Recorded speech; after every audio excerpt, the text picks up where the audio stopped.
Honor, and I'll be kind of your host, moderator, MC, whatever's going to happen. I'll wear all those hats. I am, as it turns out, Dr. White's first African-American graduate student. And because I'm aging, I'm not quite in the process well, but in fact, this month, 50 years ago, I met him. It's August of 1965. So one of the things that I come up with is mentoring is a long-term relationship. Keep that in mind, because I've not done it with him yet. We're doing some things. It's really my pleasure to be here to participate in this and to pay homage to individuals that had such a huge impact on my life. Before I can start with my comments, though, let me thank a couple of people who had a hand in putting this together. So let me start with Dr. Tiffany Townsend.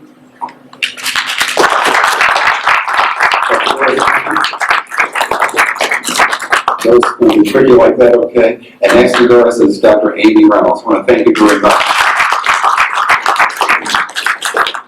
This was a team effort, and I'm really happy that we got it together. I also would be remiss if I didn't mention some other people who had a hand in this. Wade Pickard is not here, but over the last couple of APAs, including DC last year, we had a long conversation about trying to put something together to honor Dr. White. So I'm really appreciative to Wade. Additionally, after meeting with Wade, we had a gathering, one of Joe's gatherings, where I happened to have the occasion to talk with Dr. Ramar Henderson. And while Norman's not in the audience, I want to thank him also, because he gave me a lot of support, and it was through Norman that I met Tiffany, and we got the ball rolling. So I didn't expect APA support, to be honest, but I'm really appreciative of that. Then finally, Dr. Stan Sue. I had the occasion to run across Stan when I was at the airport coming home from DC, and ran this past him, and he said yes, and I took him up on it. So I emailed him as quickly as I got home, requesting Division 45 support, and got that, so I'm appreciative. And I would be remiss if I did not mention this gentleman. Our histories intertwined over the last years. He's significantly younger than I am, so he was but a child when we first met. But through Dr. Thomas Barham, Dr. White and I've been involved with Dr. White and Dr. Thomas for many, many, many years. And he was one of the other people I talked with. And he basically said whatever I wanted to do, he would sign off on it. So I'm really appreciative. I want you to be aware, this is the first of a couple of meetings that have been set up to honor Dr. White. We have until almost 12 o'clock today. And this morning, we're going to go back over the generations to look at the impact that Dr. White has had on those of us who have been working with him, have been interacting since the 1960s when he finished graduate school. So I'll have representatives from each decade. Unfortunately, I'll have to ask people to keep their comments short, to the point, and to stay focused. The folks who have indicated they would be willing to participate but can't be here sent me some information that will be read by somebody else. So everybody that saw the program, everybody will be represented. At 5:10 tonight, Division 485 in the Intercontinental Hotel will be honoring Dr. White. I want to invite all of you to that for their social hour, so you can eat and have something to drink and participate in the honor.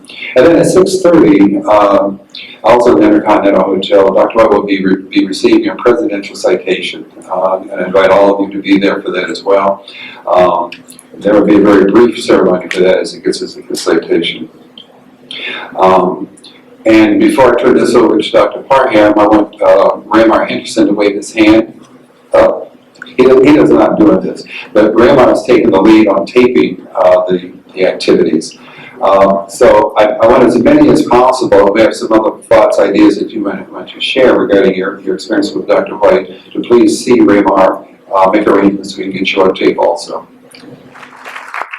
Let me say good morning. Good morning.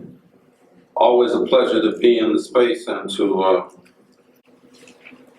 acknowledge my mentor and teacher. I should also say, because he's too shy to say it himself, that some colleagues of mine at the University of California, Irvine, were in the study and tutelage of Dr. White. And Dr. White sent us up to Los Angeles from Irvine one weekend. He said, if y'all want to find out what a badass psychologist look like, I want you to go meet this brother. So we walked into a workshop, and it was given by our colleague here, Dr. Michael Connor and Jim Pugh. So we all sat in the front row as Dr. White had instructed, took lots of notes, and then we came back. So we had Dr. White, and then we looked at Mike and Jim doing a workshop. And we said, I want to be like that when I grow up. So how blessed are we, those of us who have role models like Joe White and Mike Connor, to be able to do that. So he's a retired professor, a full professor from California State University, Long Beach, has relocated up to Oakland where his grandbabies are and his children, but still doing work out of Alliant University and now doing lots of work between APSI and APA, other stuff. So much like Dr. White, he thought he was retired, but we have gotten him out of retirement to come do some real work. So,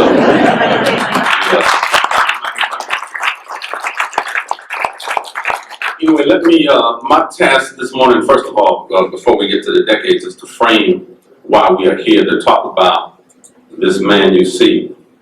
And what you'll notice in this image is that his stature, right, in terms of physical frame is small, but his presence is powerful.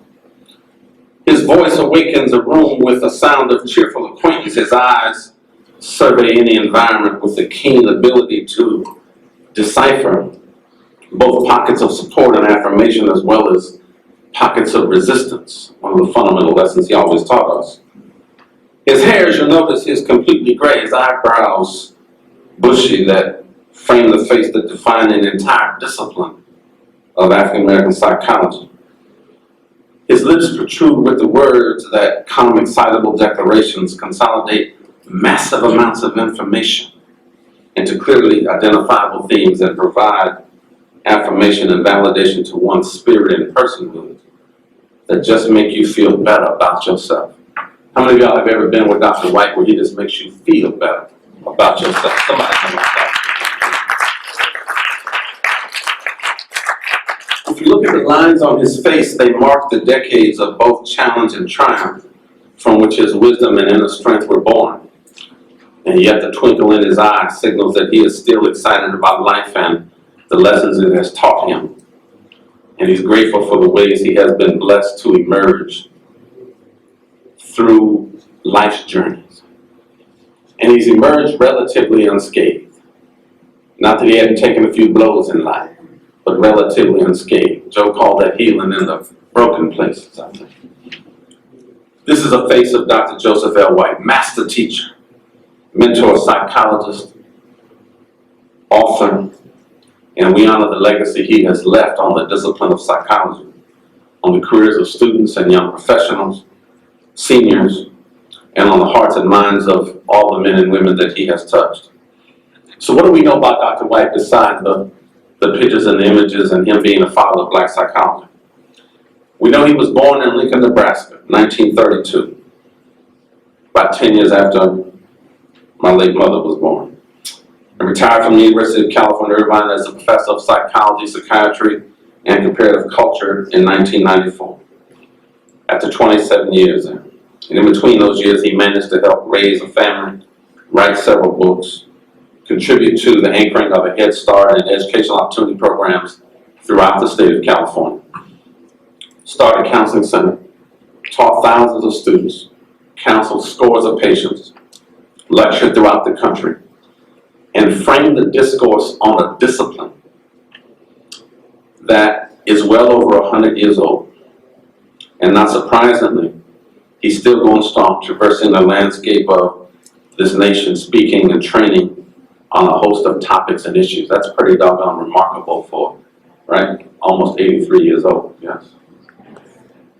And now during his life, Dr. White has walked the adult corridors of the world, being able to converse equally well with paupers and kings. He's talked with Malcolm X, he's conversed with Eldridge Cleaver, taught students such as Stokely Carmichael, Wade Nobles, Mike Connor, the Parhams, other folk that you'll meet today, and walked with political leaders such as Bobby Kennedy and Willie Brown. Indeed, his career has spanned many activities and cut across many disciplines, reflecting a destiny that has been shaped by a passion for equity. Throughout his career in the academy, Dr. White has been the consummate mentor, helping young people and professionals alike to first fashion out a dream, develop a belief in that goal, and that goal can be achieved, and then create a plan to take one from where they are to where they need to be. Dr. White's wisdom has also helped numerous mentees navigate the murky waters of life where progress and opportunity are influenced by factors beyond one's talent and ability. If you think just talent and ability get you this far, think again. Dr. White reminds us of that. While incorporating the elements of creativity, improvisation, resourcefulness, spirituality, and the belief in the value of direct experience into his style, his track record for producing and guiding brilliant students and professionals is, I think, unparalleled. He has taught others how to identify and nurture young talent, and his legacy will continue to grow throughout their work. So I can personally attest to the authenticity of his mentoring, as my life has benefited by the guidance and support. Indeed, it is a lifetime of self-determination, advocacy, human connection, and sensitive guidance and nurturance that have earned him the title of what we call MZ.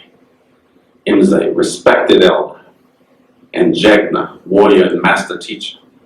And beyond the mentoring and guidance that he's provided, Dr. White's contributions extend to other areas as well. So obviously he's been a pioneer in the field of Black psychology.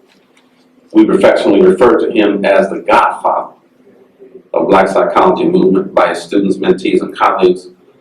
His seminal article in 1970, Toward a Black Psychology in Ebony magazine, and I'll invite him to tell you why it got published in Ebony as opposed to an APA journal, which is an interesting story in and of itself. But that was instrumental in beginning the modern area of African American psychology and really ethnic psychology generally.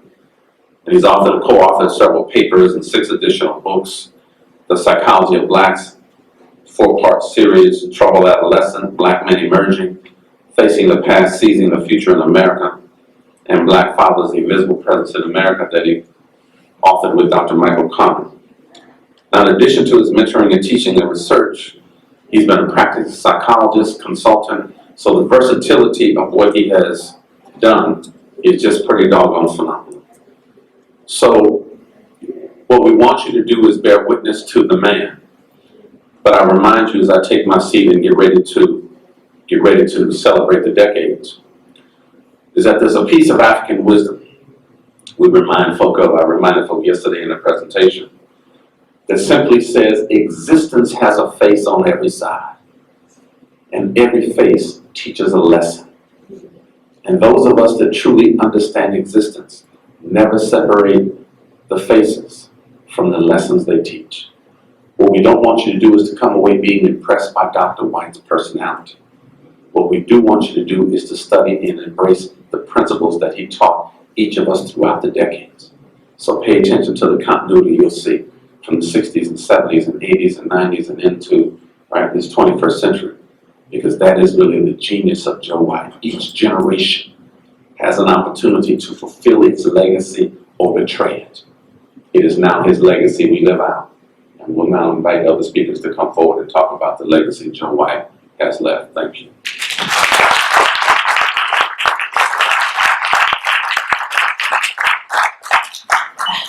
So again, as a senior, I get to go first, and I love it. I had a hard time with this assignment that I put on myself, because how to condense 50 years worth of interaction into 5 minutes is virtually impossible. So I'm not going to try to do that. I foolishly attempted that. That didn't work. Rather, I want to remind you of some things as I look at around the room. Many of you were not around when we started some of this, probably most of you. So I'm going to remind you of the way things used to be, and unfortunately in many ways still are. The 1960s were really a heady time. There was a lot of social activism, a lot of interaction, and we were finding ourselves, and we were engaged and involved and active. One of the things that Dr. White impressed on me was social activism is a responsibility of psychologists.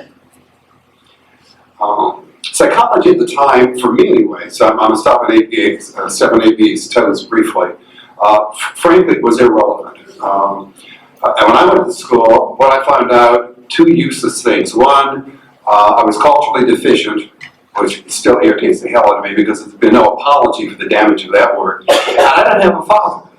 I don't know who the man was that I lived with. I thought he was my father, but psychology had all this crazy-ass data that indicates that black men were not involved, they made babies and didn't take care of them. That was not my reality. So I found myself questioning psychology up front, because it didn't make a lot of sense, and then I doubted a lot about it. Joe was helpful in that he pointed out there was room for improvement. At the time, that made no sense to me, because it seemed like it tried to swim up the Niagara Falls. But nonetheless, I chose to stay, and I'm going to come back and talk about social activism, because that's still probably the major aspect of my learning from Dr. White that has impacted me. But the theoretical foundation of black psychology is really critical, because that attacked the kind of off-the-wall research that ignored the social aspect of behavior, ignored social forces, etc., and looked at us in a very stereotypical manner, and did a lot of danger as a result. So I'm really appreciative of that similar 1970 article. For a long time, Dr. White is mentored, and I certainly have received that. And as indicated at the beginning, I see mentoring as a long-term relationship. So Dr. Palmer, Ramar, Cynthia, Dr. Mendez, all of you stuck with me for a long time. I'm involved in call-you, I'm stadium cases, and it gets personal also. What I found out later on was some of the stuff that Joe was doing was illegal according to the policies at the time. Fraternizing with students in their home, in your home. I was told later on when I started doing that I was violating university protocol, that I could not do that. And I needed to watch myself. Regarding social activism, I met with my community psychology class in the community, thanks to Dr. White. Got in trouble for it, because we didn't have a community service back then, so I was really violating all sorts of guidelines. And some of the white students indicated I was fitting the community because I didn't want to do any work. So I guess we were playing out there. It was bizarre stuff. And I was pulled in. I actually had to change the class based upon some other student complaints. Students who really did not know what was going on. Scholarship. The idea of continuing to present, to write, to discuss, to interact with Dr. White has been hugely beneficial for me. Again, a lot of this ties in with my being suspect of the manner in which psychology does scholarship, and the lack sometimes thereof. But let me get back into what I really see the major focus for me, and that's the social activism. Social activism that I picked up from Dr. White goes way beyond me as a psychologist. It goes with making community changes. So my wife and I had the first a housing case in Southern California that we sued on discrimination and the Rumford Fair Housing Act of 1967. Supposedly we won, theoretically, and it did make some change, but the result really angered me and still does anger me in terms of the racism that came through. But I recognized that there was a need to continue this activity. I was one of the first teachers in Project Head Start. I got a promotion because the powers that be were not comfortable with a man being in the classroom with children. So I ended up supervising people. I had 20 years more experience than I made no sense to me. But nonetheless, the idea of Head Start made a big difference. I was there when Dr. White started the EOP program, the Educational Opportunity Program, in terms of social activism. I was there when he decided that we really needed a presence beyond African descendant people on our campuses. At some point, I'm hoping some of those other folks will remember that and return the favor as our numbers dwindle.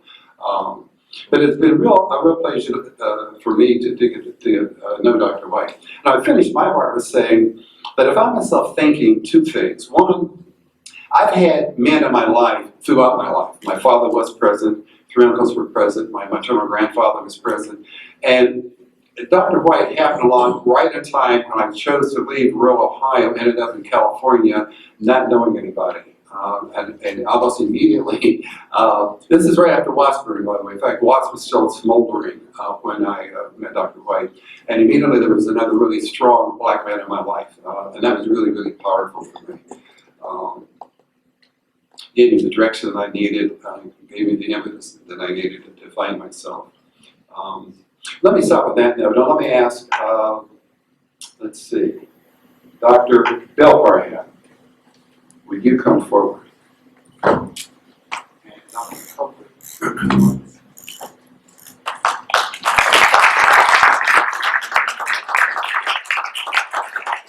Well, good morning. How's everybody doing? Good. All right, I'd also like us to give a show of love also to a person who's not yet been acknowledged, but I really do think should be.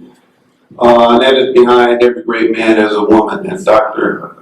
White's wife, Lois White, is here in the audience with us, so can give you show her a round of applause.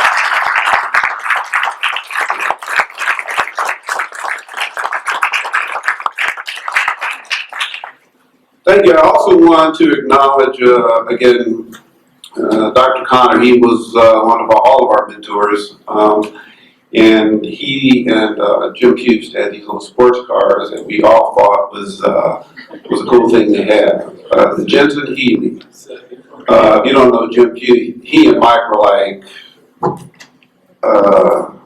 whatever pair you want to put together. They were just a master.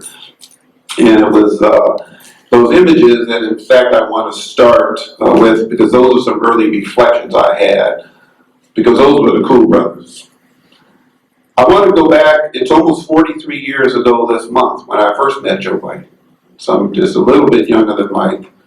But it was in 1972. And it was an interesting, because Joe White actually, when I came onto campus at UC Irvine, and again, put it in context, as Mike Connor has done, this is the early 70s, just out of the 60s. If you go to the University of California, Irvine now, it is an absolute gorgeous, state-of-the-art, 21st century university campus. Back in 1972, it was state-of-the-art cow field and orange fields. There were like 10 buildings. It was literally night and day from what it used to be to what it is now. That's the backdrop. And it was in Orange County. For those of you who don't know where Orange County is, or historically what it is a bastion of white conservative Republican. I mean, it is real staunch. So John Birch, I mean, the whole bit, I don't want to get on all of that, but I think it's important context, because it was within that context that Dr. Joe White provided me with a huge, gigantic dilemma. Because at that time, we, as we all are at that time, finding ourselves and find out what we wanted to be. And I'm thinking, well, let me go to University of California, Irvine, prestigious UC system. Let's be dignified. I didn't know what the hell that meant at the time. And it's all these white professors. Everybody was prim and proper. And then I met Joe White. And I won't mimic him. There's a colleague of ours, Dr. Aldridge Patterson, who just mimics Joe down to a T. But to know Joe is to love Joe, and the first dilemma was he used to smoke, I'm telling tales now, cool cigarettes and drink white wine. He was just a cool, and he used to talk, you know what, to everybody. When he was in class, his class was oversold. And he never lectured from the book. He sort of got his thoughts organized, and he was meticulous organizer. But when he got in, it's like this light switch came on. He was rocking and rolling for 2 hours. Nobody was doing anything but paying attention. Also without notes. Without notes. It always is off his head. And I said to myself, damn. Here's a black man in Orange County talking shit, backing it up in academics. I said, that's who I want to be like. And that was a real dilemma for a young black man in conservative Orange County. Well, where do you go? Because you had to talk prim and proper, but I said, well, gosh, he's not talking prim and proper. But he was when he was with white folks. He had such class and elegance you wouldn't believe. So he understood the value of code switching, which was one of the early lessons he taught us. I often have subsequently learned several things, all of which I think go back to Joe. And one of my Native American friends, American Indian colleagues, is reminding me that every story has a person, and every person has a story. So it was in this context and this confusion and this dilemma that I mentioned that I said, well, okay, what is this man's story? I often tell my students now, the best place to hide is in plain sight. So I said, what is hiding inside Joe White? And the more I got to talk with him and mentor him, he had many office hours or loaned us books. He's really taking care of us. And again, at the time, that was very, very important. But he also mentioned several things, and I want to just highlight 4 lessons I learned of the many. In his way, he taught us something I now teach my students. And I keep saying I now also teach my students, because what I teach my students is Joe White. What I teach them now is, in order to set sail, you got to untie yourself from the dock. In order to set sail, you got to untie yourself from the dock. So we all got baggage. Everybody got luggage. The only question is, how many suitcases do you have? But he said if it's about moving on and charting a course, it's not going to be easy. So untie yourself from all the dock. And that doc was poverty thinking. I'm not good enough. He says, no, you are. And we always have remembered that. He taught us really the art of discovery. And I didn't know what that meant at the time. But I now do believe that that is the only way to do it. See, as Mike Connor refers to psychology, what we're all taught. In Psych 101 is that notion of tabula rasa, the Descartes notion that we are born as empty slates, blank slates. And life is about filling us up with facts, figures, and information.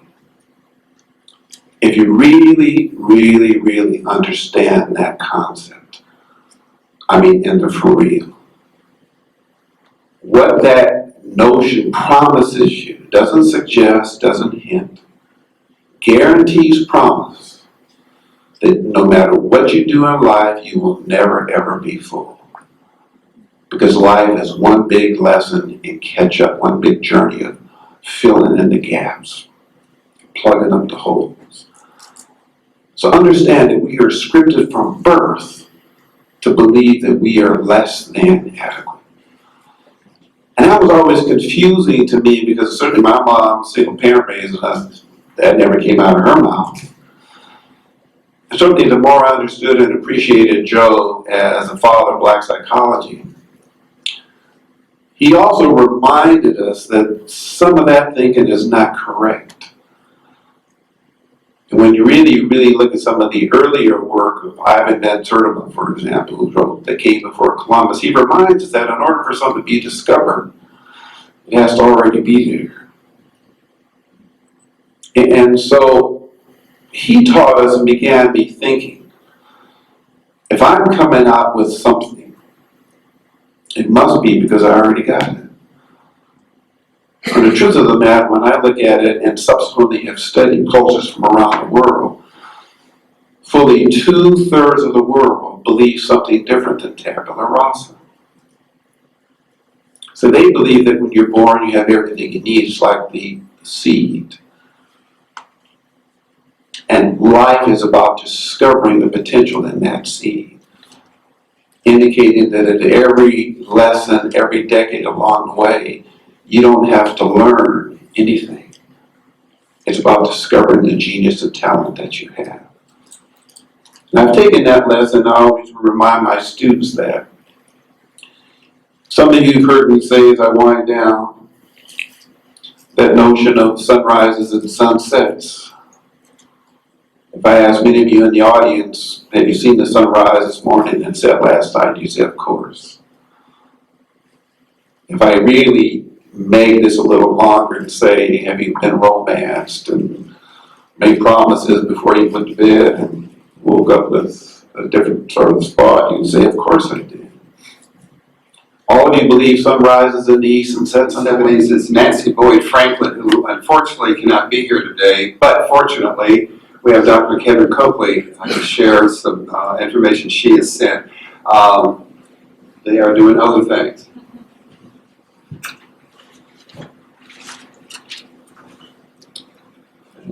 Good morning. Good morning. First of all, I would like to thank Dr. Connor for asking me to stand in for Dr. Nancy Boyd Franklin. This is indeed an honor.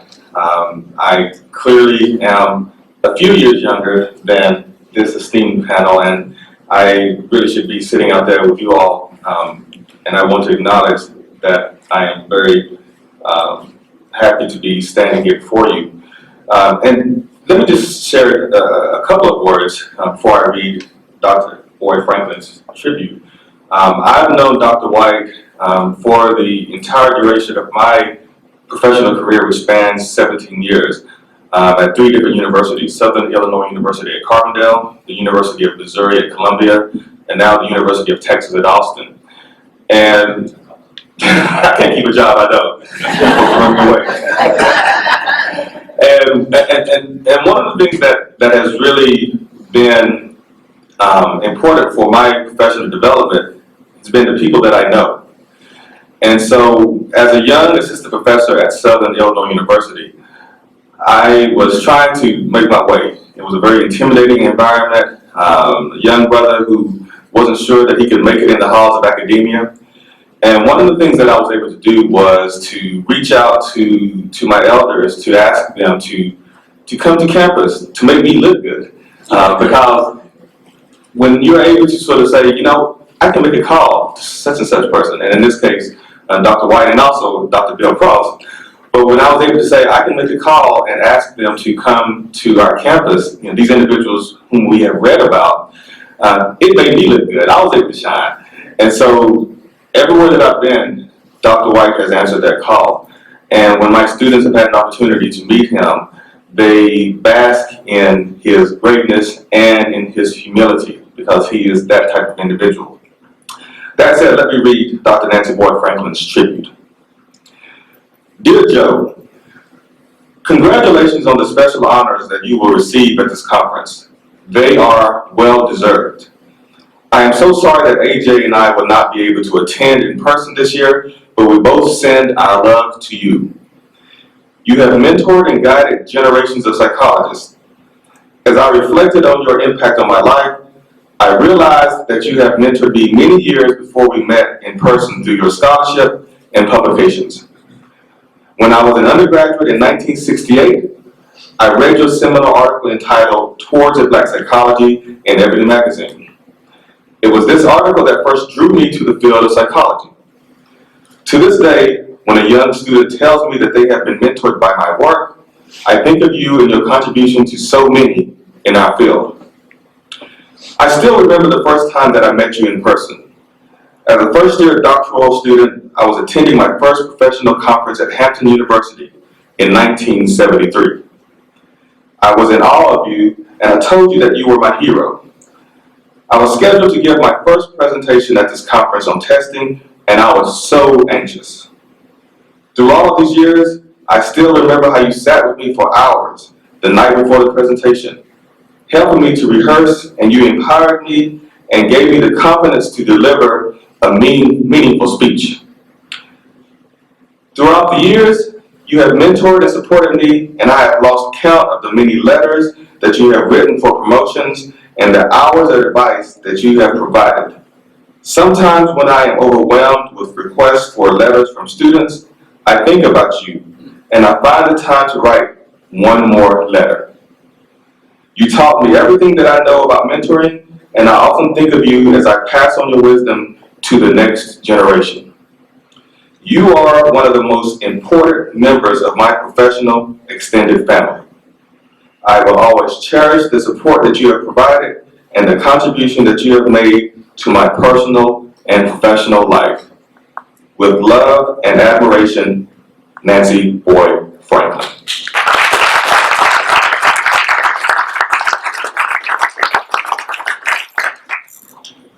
Representing the 1980s, Dr. Thomas Farhan.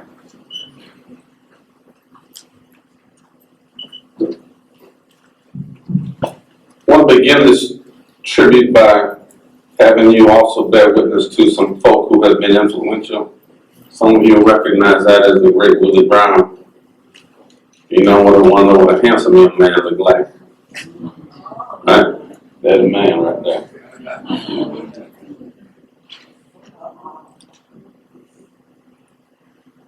And his pride and joy, his wife Lois and his 3 daughters. So there's Lori White on the far end, Lisa on his right, Lynn on his left. Proud papa. And if you ever see Joe, you know that expression says, "You're looking good."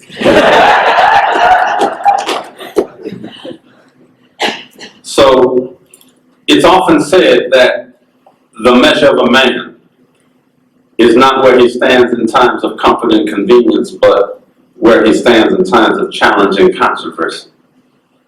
Throughout his life, Dr. Joe White has stood on the side of social justice and directed his academic and clinical ministry with visions of hope and possibility for transforming what he called dark yesterdays into bright tomorrow. Like my brother Bill, I met Joe White at the University of California, Irvine. Skipping and dipping along the way, had just taken his class, walked down the aisle in Ring Mall. I think after lunch, because I think he was coming from the faculty club, and like any respectful, dutiful student, I simply bowed and said, "How you doing, Dr. White?" He simply walked up to me. He put his arm around me. Oh, ethical violation. Put his arm around me. He said, "Young man, you have too much talent. You are too brilliant to be running out here playing basketball, chasing women. True story. Come follow me." The last person I heard say, "Come follow me," was walking on water in the Bible. So he ain't quite walked on water yet, at least as I've seen, but he's pretty doggone close. So what has that meant for a young man coming from, right, a home in South Central Los Angeles, raised by a single parent who raised 4 kids by herself? Joe became the social father, right, that lots of us did not have in our life. But there were several principles. As I said, existence has a face. What lessons does that face teach? The first lesson that I learned in working with him, as I was invited to come study, he took me up to his office. He had a chalkboard about yay big and diagrammed my entire future upon that chalkboard. My students will tell you that those same graphs and charts, right, that I've now diagrammed their lives on, right, I first learned from Joe White. What he invited me to do was an invitation to obedience. He was good at identifying diamonds in the rough with possibility and potential. He could see things in one that you could not see in yourself, and forced you to come into a truer measure of who you were as a young man or young woman. He was the essence of helping to water the seeds of divinely inspired possibility, because he was the soil, that nurturing ground into which those seeds of divinely inspired possibility were placed. And all of us became willing, obedient students of the Master. Second lesson, he provided a roadmap for the future. And he taught a couple things. He taught me that excellence brings opportunity. Be excellent. Don't worry about where the opportunity is coming from. If you're just excellent, just sit back and wait and they'll come. He also taught me that preparation across multiple domains of this discipline are going to be important for your ascendance. So I'm not sending you to grad school just to be clinically good. I want you to be academically good, research good, and all those were important. He also taught me about a commitment to give back. We learned that fundamental lesson when some colleagues and I, Dr. Jackson and Dr. Patterson, took him to dinner one day, right when we were getting ready to leave for graduate school. And we said, "Joe, how do we thank you? How do we just thank you for all that you've invested in us?" He simply said to us, "Appreciate your thanks, but I'm good with it. What I do expect is that you do for others what I have done for you."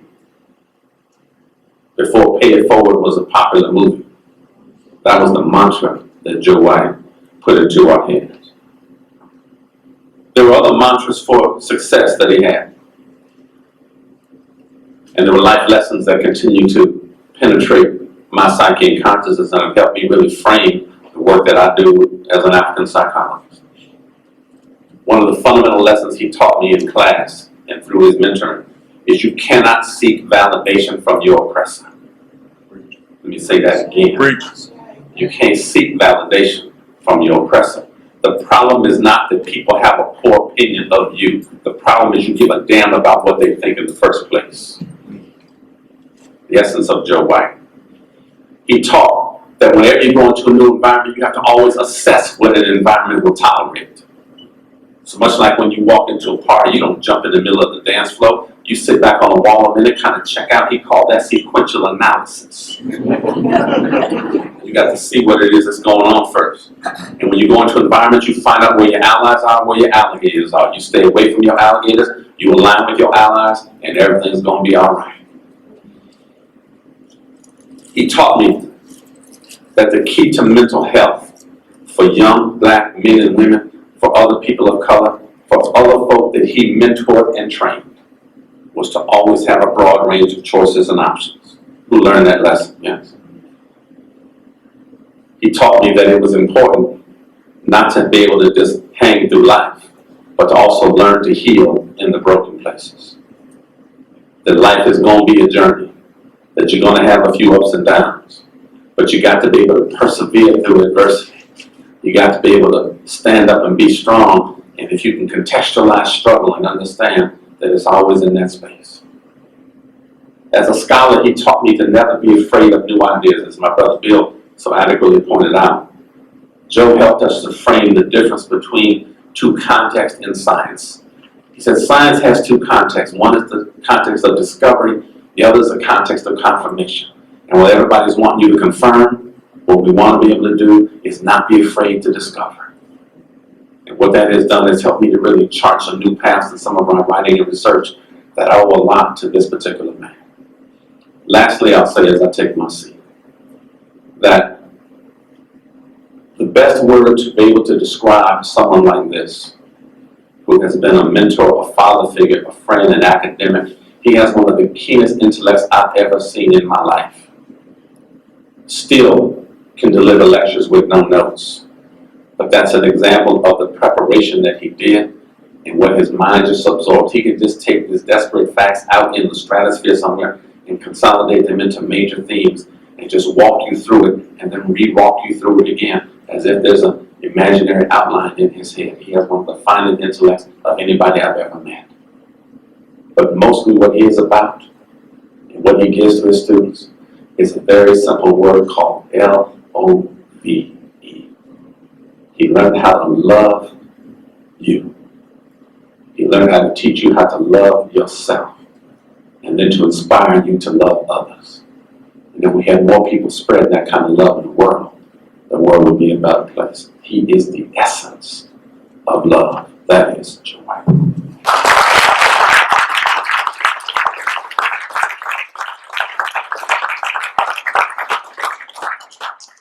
Again, as indicated, some of the folks who had decided they wanted to say something can't be here. So we have had it stated. This is Jeanette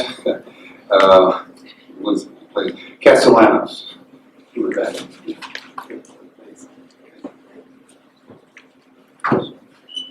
And some of you might know I'm not actually Jeanette. But I'm very, very honored to be up here to share her words, but that gives me the opportunity to actually say some of my own. So I just want to share a couple of things before I share Jeanette's tribute. I teach at San Francisco State University in the Bay Area, and but I met Dr. White as a graduate student in the mid-90s, and my advisor and mentor at the time was Don Pope Davis, and he introduced me to Dr. White. And I think it was probably at the Winter Roundtable, which comes into the story later. But anyway, later on I got my job at San Francisco State and found that Dr. White had been not only a faculty member and administrator at San Francisco State, but left a legacy that touches me every single day. And so I want to share just a little bit about that. And that is that for some of you who may not know, at San Francisco State in the late 60s, about 68, had massive strikes on campus that coincided also with the occupation of Alcatraz.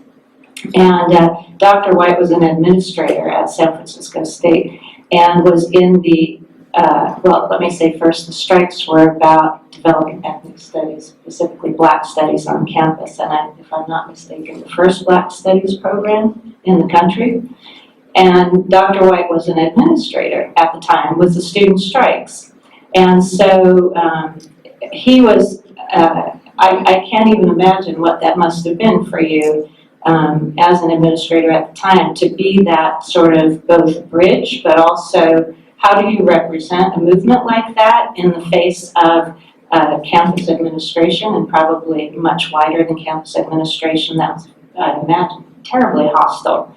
So a few years ago, Dr. White's 80th birthday, I had the pleasure of being invited to, and I thought to myself, what in the world kind of gift can I give somebody like this who's given so much? And so I thought about what everything that he's meant in my career, my students' career, my campus, and what it is today, representation of social justice on my campus, which is clearly linked to Dr. White's influence on the campus.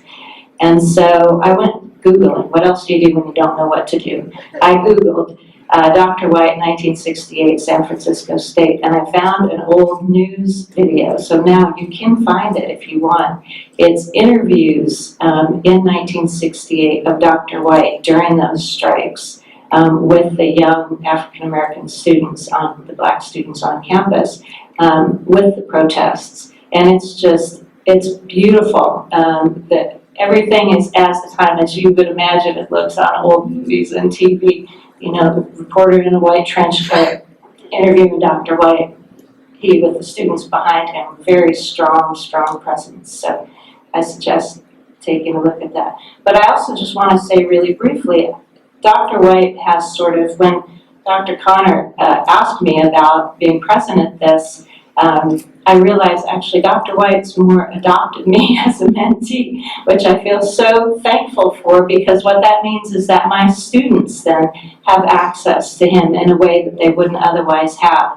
And I'll just share one student right now who came to our program, had just gotten documentation in the United States, had lived in the United States as an undocumented student, never thought he would have graduated high school. Graduated, and his community college counselor said, you need to go to college, you need to go to university.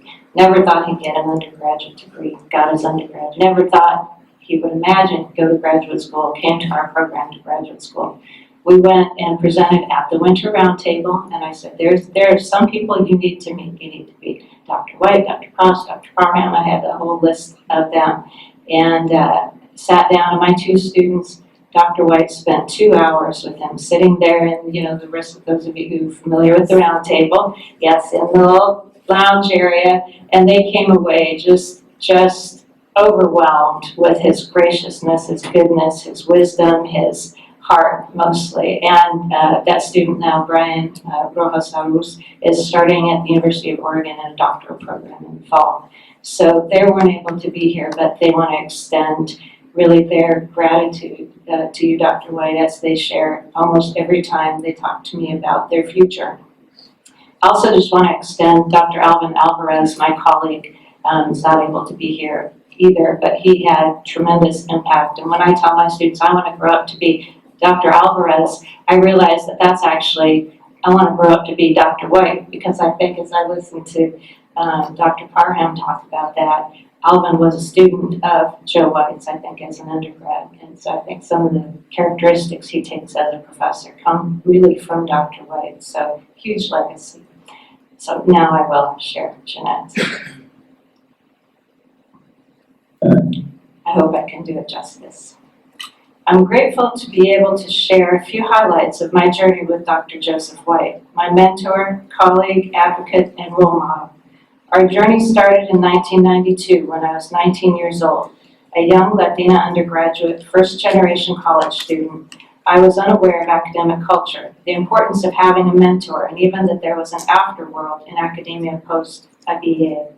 I still remember Joe working out a game plan for my next step after UCI. I was surprised to learn that I was not going to be a psychologist with a BA degree, and there were so many steps to take and opportunities to pursue. Dr. White took the time to explain my educational choices, the world of opportunities and networks available, and helped me build my dream. His mentorship, scholarship, and theoretical foundation in Black psychology offered a solid foundation and direction for my personal and professional development. Kindness, vision, strong work ethic, community, and groundbreaking scholarship are a few words that help describe Dr. White. At the center of our mentorship relationship is human connection. Dr. White is consistently concerned over his mentees, their wellness and well-being. Family and parents are at the forefront of all meetings, and an update on life is the center of the dialogue when sharing professional progress.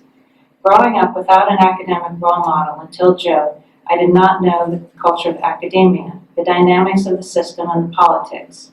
Throughout the years, I watched Joe navigate the system, get connected to top administrators, receive support and recognition for his efforts, and become a renowned, well-respected scholar.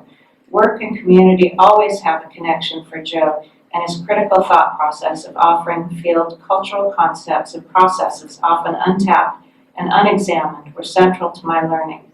Today, I teach at UCI and work on creating a curriculum for social justice and equality. My research is built around creative and critical conceptualization, and my quest for scholarship centers around advocacy, community, and social change. Thank you, Joe, for having the vision to mentor younger generations about the importance of cultural research, critical scholarship, and university politics. Consistency, transparency, and availability are a few of Joe's wonderful qualities. As a young racial ethnic minority, it was important to have someone to count on, a father figure who could properly direct me, support me, and still challenge me. Always, I knew I could count on Joe being available, taking my call, hearing my stories, and providing a seasoned insight. I am thankful for his consistent support throughout the many years, from sending me off to graduate school to helping me attain security in my current academic position. Thank you, Joe, for the many great moments of learning, sharing, laughing, problem solving, and vision making. Empowerment and sensitivity are the last two dimensions of the relationship I will highlight.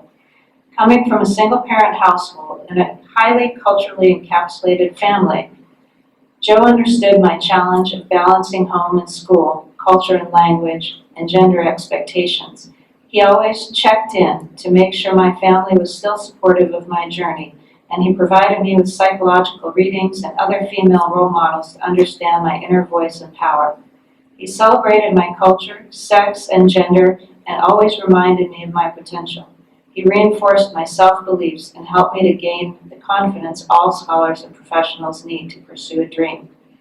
Today, we celebrate Joe's impact in the field, his contributions to our community and lives.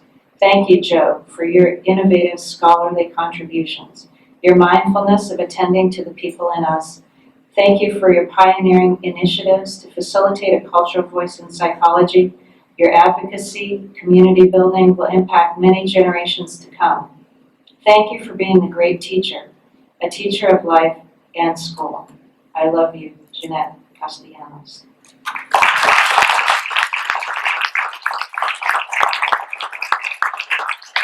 Okay, also from the 1990s is Nita Tawari. Now I'm going to stretch her on this if I may, and I apologize up front because I'm going to make you work.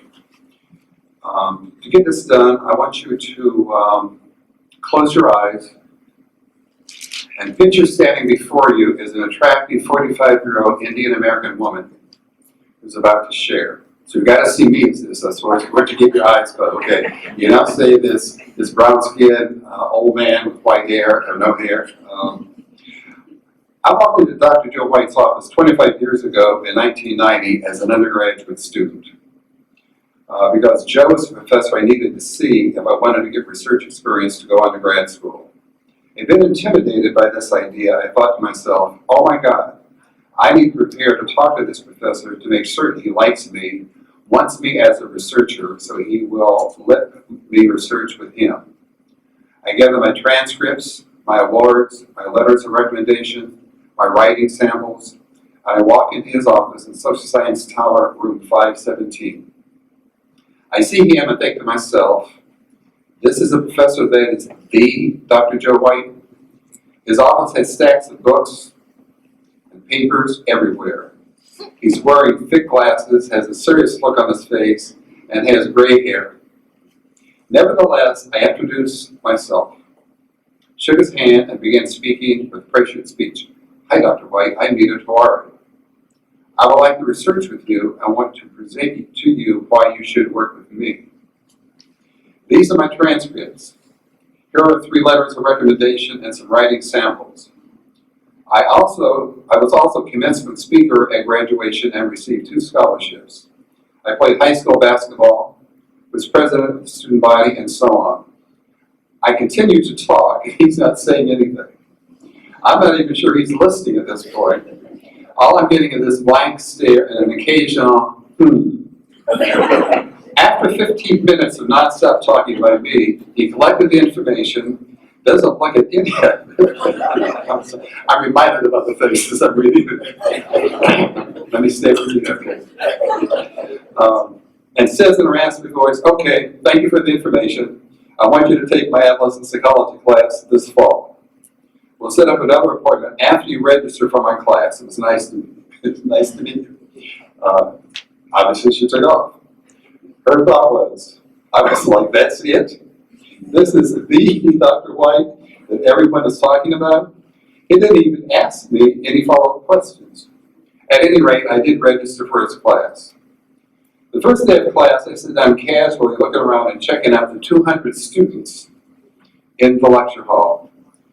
Dr. White begins with some story about how his wife heated up a bowl of soup and gave him fried chicken for dinner.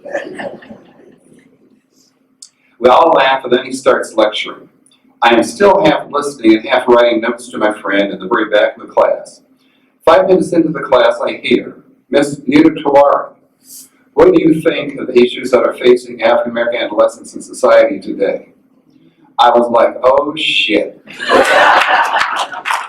You damn well knows who I am, and remembers my name, and I'm busted.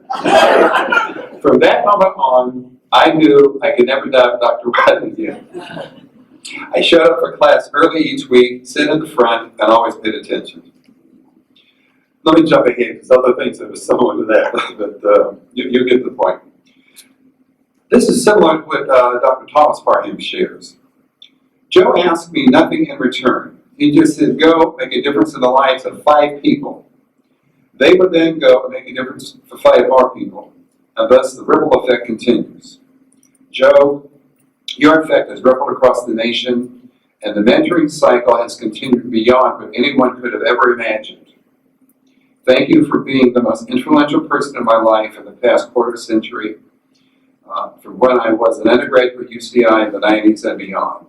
You were the godfather back then at UCI, and you are still. Congratulations on this well-deserved award. I love you, and I'm keeping the faith.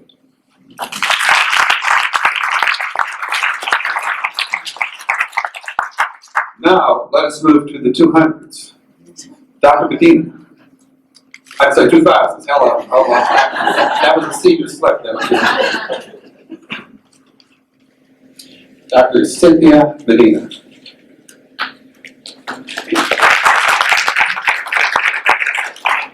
Oh, thoroughly modern. Look at you, girl. On her phone, her notes. Okay. Good morning. Buenos días. Thank you, Dr. Connor and Dr. Parham, for coordinating this tribute. I think it's well-deserved recognition, as we all here know. So I met Dr. White about almost 12 years ago in 2004. I had just transferred to UC Irvine from Long Beach City College, and I was introduced or connected to him by Dr. Susan Ramirez, one of Dr. Connor's as well as Dr. White's mentees.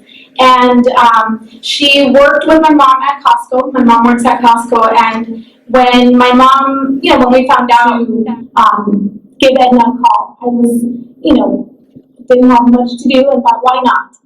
And I am so glad that I did, because that phone call changed my life. I made an appointment with Dr. White, and as Dr. Parham shared in his story, he wrote a roadmap for me. So he mapped out my future, and he has a dry erase board in his office, for those of you that have been in there. And he mapped out my future. And he's mentioned graduate school. I had no idea what that meant, but I just nodded and said yes. He said, all I need you to do is bring me a 3.5 GPA and contact Nita Tawari, contact Janet Castellanos, and he gave me a bunch of names, and I was just nodding, and whatever you say, sir. And I walked out of his office with a couple conference bags and some books, and since then, he has stood by my side, and he has demonstrated a sense of confidence, faith, and belief in me and my potential that I have slowly internalized over the years. And phone call after phone call, interaction after interaction, year after year, he has been consistent. And he, as Dr. Parham mentioned, he has demonstrated a love within academia that I have not experienced. And I think that is the best way to describe this mentorship. It embodies love. It embodies love and faith. And it's a raw and genuine and authentic kind of love that really changes you deeply and allows you to begin to believe in yourself. Dr. White has been one of the biggest blessings in my life and in the life of my family. My family knows him, they love him, they always ask about him. He always asks about my family, he's met them, and that means a lot to me because family is huge for me as a Mexican woman. And as my grandmother said to you, Dr. White, in, 2007 at my UC Irvine graduation brunch, before she passed, she said, Dr. White, usted tiene un corazón muy grande. Meaning, Dr. White, you have a big heart, and you truly do, Dr. White. You embody love, faith, and I'm thankful for the years that you have given me. I'm thankful for your time, for your energy, for your confidence, belief, and faith in me, and I love you very, very much. Thank you.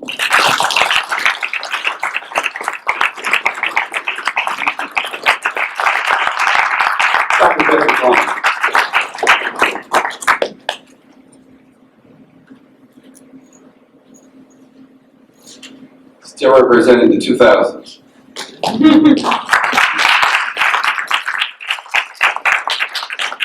Morning. Morning. Oh, I'm standing up here with all these legends on stage. First, I want to thank Dr. White and Dr. Connor and Dr. Parham for letting me stand next to them. And y'all understand, like, in terms of, let me just start from the beginning. So, when I first met Dr. White, I had just graduated from UC Irvine in 2001. I got my degree in anthropology, minor African American studies, and I'd seen Dr. White talk once or twice, but I had been working with Dr. Parham, kind of. I saw him around. I didn't actually work and do research and stuff, but for some reason, it got into my head that, I got my degree in anthropology, but I want to be a psychologist. And so, through some connections with my older sister, with Dr. White, with Dr. Parham, and I ended up in his office. And I'm this guy who, literally, if you want to be real, I have a degree in something else, and now I'm saying I want to be in your field. Please help me. And so, he did. Like, straight up, I didn't have what Nita had. I didn't have a big, Rolodex, resume of stuff to do. I just said, hey, I want to do this, and people keep telling me you're the person I need to talk to. So in that first meeting, he made a plan, right? Made our plan. And at the end of that meeting, he said something that he says at the end of every conversation when he leaves folks. And I think y'all know what it is. You say it with me. Keep the faith, right? You say it with me one more time. Keep the faith, right? That's what Dr. White says. So I want to tell you kind of what that means to me, because it's become a very important piece of my life. So over the time I've worked with Dr. White, I've learned first that when I'm talking about keeping the faith, because he doesn't tell you what that means, he just says keep the faith, right? I've learned that it's important to keep the faith in others, right? And other people around you. The Freedom Train is something I had no idea about. I was involved with it, I was around it, people kept pulling me towards it, but I didn't have words for it. But over time I realized that this is a philosophy of helping others, putting others before yourself in a way that it moves itself forward. You know, it is like that train. It pushes forward, it pushes you forward. And I began to understand as now when he met me, I think people would affectionately call me one of those angry black men, you know what I mean? Like I only really want help for my community. I didn't really want nobody else coming around. And when I was working with him, he told me, hey, I'm gonna put you with this real cool Indian sister. And I was like, Dr. White, who are you putting me with? I came to work with you, you know? And that was Nita Tawari. And over the last 15 years, she's seriously my Indian sister. You know what I mean? She's my big sister, and she's been with me this whole time. He pushes forward the idea that you have to build relationships with people, and it doesn't matter who you look like, what you look like, who you are. If you're on the same philosophical space, you know, if you come from the same place, then you're gonna go the same place. So keeping faith in others. Now, if you listen to Dr. White talk any time, he's gonna talk to you about hard work. Right? So keeping faith in hard work. As he put this plan in place for me, he never did that thing where you just encourage someone, oh, you're gonna be okay, you're just gonna do good, you're just gonna do good, you know, where there's no backing to it. What he would say is, go do this thing and then come talk to me, right? You know, you go apply these programs, get that thing together, go talk to that person and come back and they'll talk again, right? And so he started to teach me that I needed to work towards every single goal. And once I got to that goal, I'd be able to do the next step. And it became the stepwise progression that, you know, it moves you from a space of wondering about what's going on to having a real confidence in the step that you're going to take. Which brings me to this piece about keeping faith in yourself. Right? So as we all know, much of our experience is defined by the various crises that we navigate. As a student, Dr. White helped me to learn how to trust mentors and guided me through crisis. You know, like, go talk to this person and get you through this. Go over here and talk to this person. Now I'm an early career professional, and most recently, I had a really formative conversation with Dr. White about changing which way I was going with my career. I was all gun-ho clinical work, right? Working in counseling centers, doing that piece. And I had a crisis where I was like, this isn't really working for me. I'm not feeling like this is where I want to be at. And I expected to talk to Dr. White, and he was going to give me his conservative answer. Okay, you know, keep faith, he's going to keep working on it, it's going to get better. And what he told me, and he did this thing, how many times has he said, am I right or am I wrong, right? So he does this piece where he'll just make you see reality. You know, he's going to reality check over and over again. And he says, basically, you know, have you been able to do well? Yeah, am I right or am I wrong? We went through this whole thing. I'll try to finish up real quick. But basically, he went the non-conservative way. He said, you're going to be okay. You know, you go ahead and take a step out there, and you're going to do what you need to do. And now, where I am, I'm very happy. I'm a tenure track professor, which happened in the course of taking that step. So I'll close out with the three things, because Dr. White always gives you three things whenever he teaches something. So what I got from keeping the faith, because it's this wonderful projected task, right? You keep the faith. What are you keeping the faith in? So what I took from that is trusting that God has a plan for me, and that I am actually able to achieve success. If I build myself through generating good work, excellence, doors will open. And if I build and maintain positive relationships with the people around me, then I'll be able to access more support and be able to support the people that I'm supposed to be supporting. Keeping the faith has come as a mantra and a core belief for me. It's something that I whisper to myself when things get rough. I take a breath, and then I get back to work. And that's what I got from that.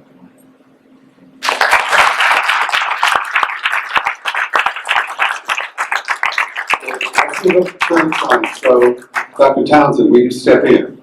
You can really take pictures of yourself. Yeah. This is a young man who cannot be, he's in graduate school right now, Milo Dotson.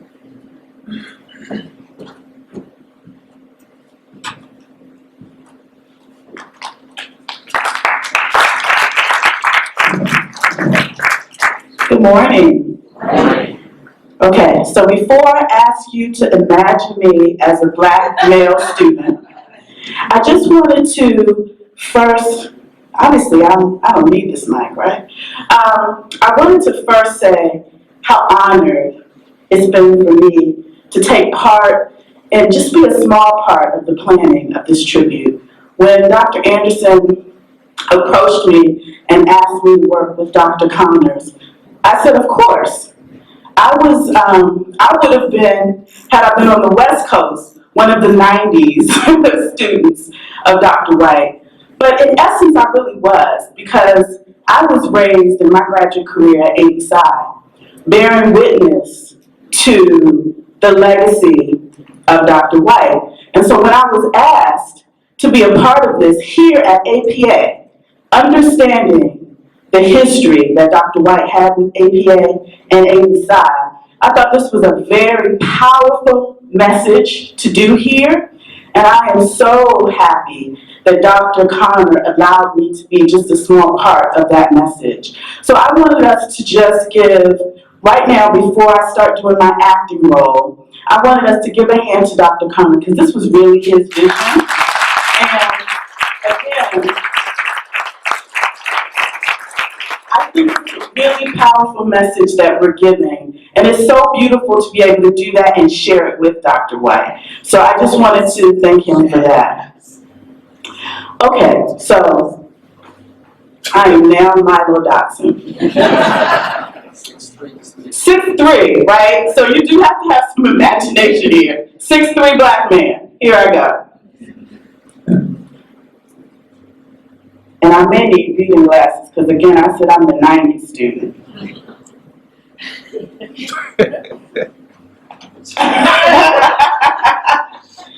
I first met Dr. White at the beginning of my second year of doctoral studies in counseling psychology at the University of Illinois at Urbana-Champaign. As a young 23-year-old, I was still trying to find the footing for my professional journey. As much as I learned during my first year, the wetness behind my ears resembled that of Niagara Falls, and I really had no idea what to expect from the rest of graduate school. My program was just sitting down for my weekly meeting, and before I could reach my seat, I heard Dr. White call me out. "Young man, come sit over here." I panicked. My heart palpitated, hands started sweating, and I remember thinking, dang, this is it. My advisor had asked Dr. White to come in and soften the blow of dismissing me from the program. Much to my pleasant surprise, Dr. White instead asked me the million-dollar magical question: what are your goals? I humbly shared that I wanted to create a mentoring group for Black men on campus to provide them with mentorship and leadership opportunities. Now, keep in mind that at this point, Dr. White was more of a mythical superhero than he was an actual person. So I'm sitting there praying that I'm not saying anything too outlandish or anything that just didn't make sense. Thankfully, our conversation over the hour and the rest of his visit to UIUC paved the way for me to present at the next 4th Annual Black Male Summit in Akron, Ohio. And I found myself on the Freedom Train with some phenomenal brothers and sisters from across the country. But what actually makes a mentor, and how do we identify those who offer expert mentorship? 2 words: Dr. White. He is the gold standard, simple and plain. The sign of an expert mentor is not the amount of publications shared with his advisees. The number of PhDs graduated or a high percentage of students matched to APA accredited internship sites? No. An expert mentor is one who provides such profound wisdom and insight that mentees don't just anticipate receiving encouragement, but rather find themselves looking forward to critical feedback because they know it will help them become better.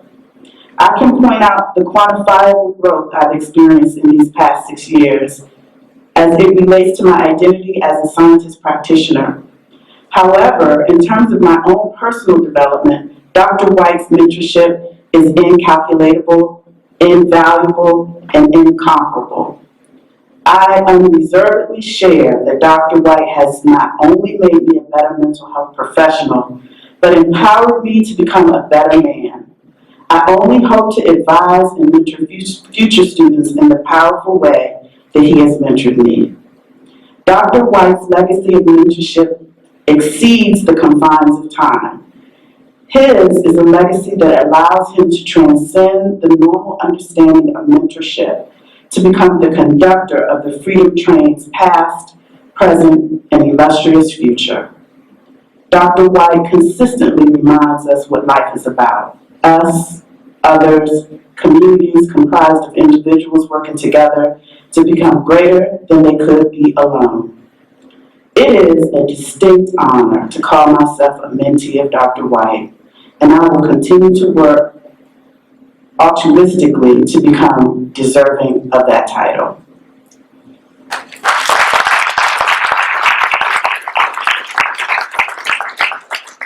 Mr. Ramar Henderson, also the 2010s.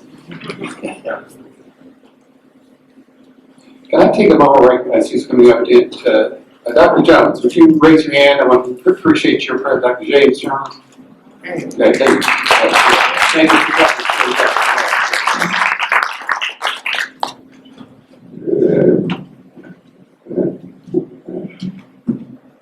As Dr. White would say, like they say in North Philly, you're looking good. Before I get going though, I know these three gentlemen know in private, but I wanted to say publicly that I love Dr. Connor, I love you, brother. I love you, Dr. P, love you too, brother. And Dr. White, I love you too, brother. So I think it's important that I say that in public because I don't think as black men we say that enough to each other. So I definitely want to say it in public. This is one of the hardest things that I've ever done. I've done a lot of things from athletics, writing and all this stuff. And this is one of the hardest things, I think, because I love these gentlemen so much. I want to make sure what I say comes across very clearly. So I'm going to go ahead and jump right on into this thing. Dr. White, I might be biased, but I think we need to honor you every year. I remember when I first met you, and since then become very aware of what you do. And I'll put you up there with, the 4-H's, Carl Young's, the Adlers. I think it's very important because, in my humble opinion, we wouldn't have the Association of Black Psych, we wouldn't have Division 45, we wouldn't have a lot of these things if it wasn't for, what you've done and the work that you put in. So I think it's very important, at least to me. I'm just one person. So I thought about telling some stories, but I actually think I'm gonna do it a little bit differently when I was preparing. I have 3 words, and through those 3 words that I use to honor Dr. White, I will interject some stories and some things that have happened along the journey. First thing is iconic. For me, brother, you are definitely an icon. And when I say iconic, I think in the culture we have today, we often honor people after they've died, right? Tupac, Biggie, we can name a list. But I want to appreciate you while you live, brother, because it's very important that you get these honors while you sit on the side of the ground. Like I was saying before, I think on the Mount Rushmore psychologist, in my personal opinion, I think you should be on there. I think we should have a face of Dr. White on the Mount Rushmore psychologist, if that exists. Visionary. Brother, you are a visionary, and not just a visionary of the movement. I think you're a visionary of all the mentees. You're one of the only people I know that can have a personal relationship with everybody that you meet. And I think that's important. And not only vision, I think you are able to provide a vision of where these folks are supposed to go. I remember when I first met you at Long Beach State, I was in the master's program, so I was a little bit further along in meeting you as some of the other folks. And I was lost, brother. I didn't know what I wanted to do. I didn't know if I wanted to end school with a master's in sports psych. If I wanted to try to go back and play basketball professionally, I was all over the place. And I just remember walking around aimlessly until Diane Hiroshina said, you know what, you need to go to the workshop that both Dr. Connor and Dr. White was putting on at Long Beach State. And I walked up to you, brother, and you said, well, Ramar, meet me at Islands and we're going to get some burgers. I said, and then I was a little taken aback because often you don't find men who are going to take you out and, you know, really don't have any other thing but to see you be successful. And your vision is often very selfless. You know, so you didn't have anything but, hey, brother, I want you to be successful. And so I'm reaching in my wallet, you know, to pay for the meal. He said, brother, I got this. And then I was like, well, let me get 3 more hamburgers. Brother, man, from the 5th floor. Let me keep going here. So, the third thing is really one of the most important things for me, brother, and that's identity. So not only do you have your own identity, but in my humble opinion, again, I think you're the capstone for a lot of different identities. The identity of Black psychology, the identity of Division 45, and the identity of many young men and women that you talk to, brother. I think that just young Black men in general, you know, we always have these conversations about identity. So, Ramar, what did you do to transition from your athletic identity to that of a scholar, to that of a researcher? And so we're always kind of pounding out this identity. And I remember when you took me to my first AB side in 2008, I saw a lot of these brothers and sisters walking around here in, you know, some garb, and garb meaning, you know, African fashion designer dashikis. And so when I think about this, I was like, wow, am I not Black enough to, because I like to wear bow ties and suits. And so he said, brother, here's $20. I want you to go down to the Slauson Swap meet and get you a dashiki. And I said, cool, brother. I feel like I'm cool now. I feel like I'm, you know, removed, you know what I mean? And so, 2 more things and then I will conclude. I was really thinking about the Freedom Train, right? And the Freedom Train has a lot of flavor. So the Freedom Train does not go choo-choo, right?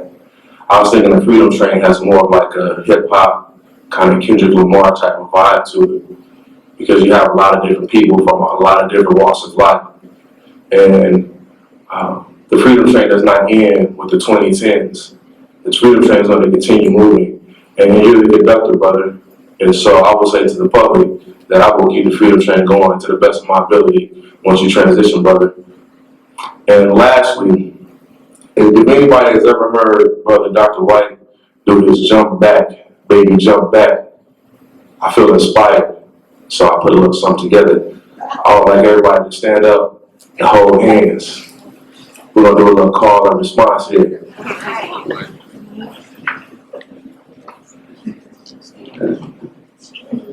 So for those who have never done a call and response, okay, I'm just going to provide some instructions on how this is supposed to go.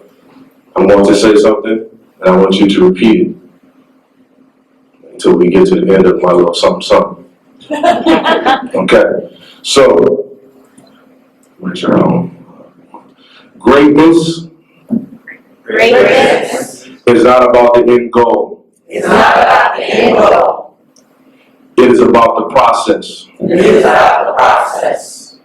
The process The process is not about how fast, is not about how fast, but how resilient. but how resilient.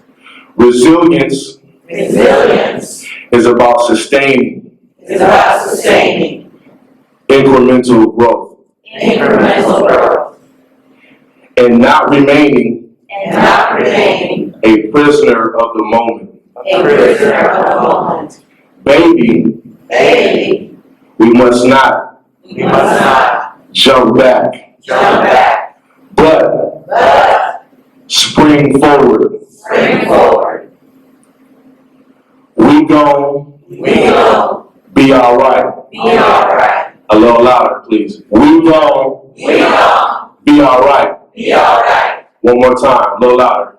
We gon' We gon' be alright. be alright. Thank you, y'all.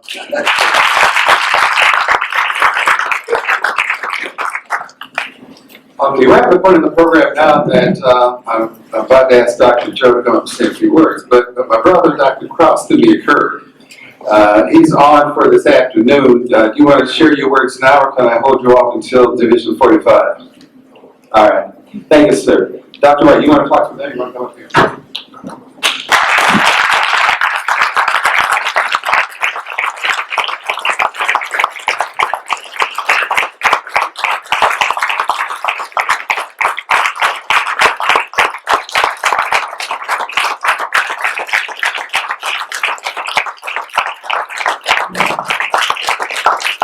All right.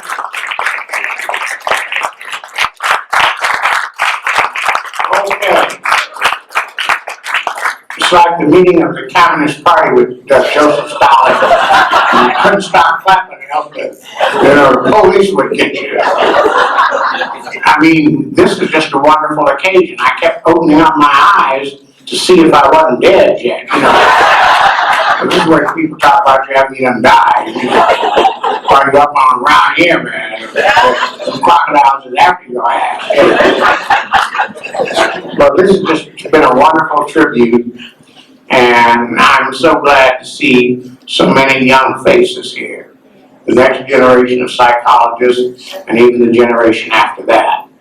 And as I was listening to all the wonderful dialogue, I thought of 5 events that formed my identity, both as a psychologist, as a black man, and as an adult. And I kind of copied them down, and I'll go through them very quickly.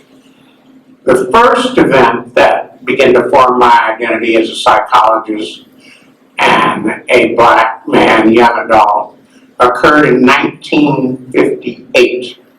I believe I was 25 years old. I had a master's degree in psychology, and I was working at the playground in San Francisco down on Post and Steiner Street, Hamilton Playground.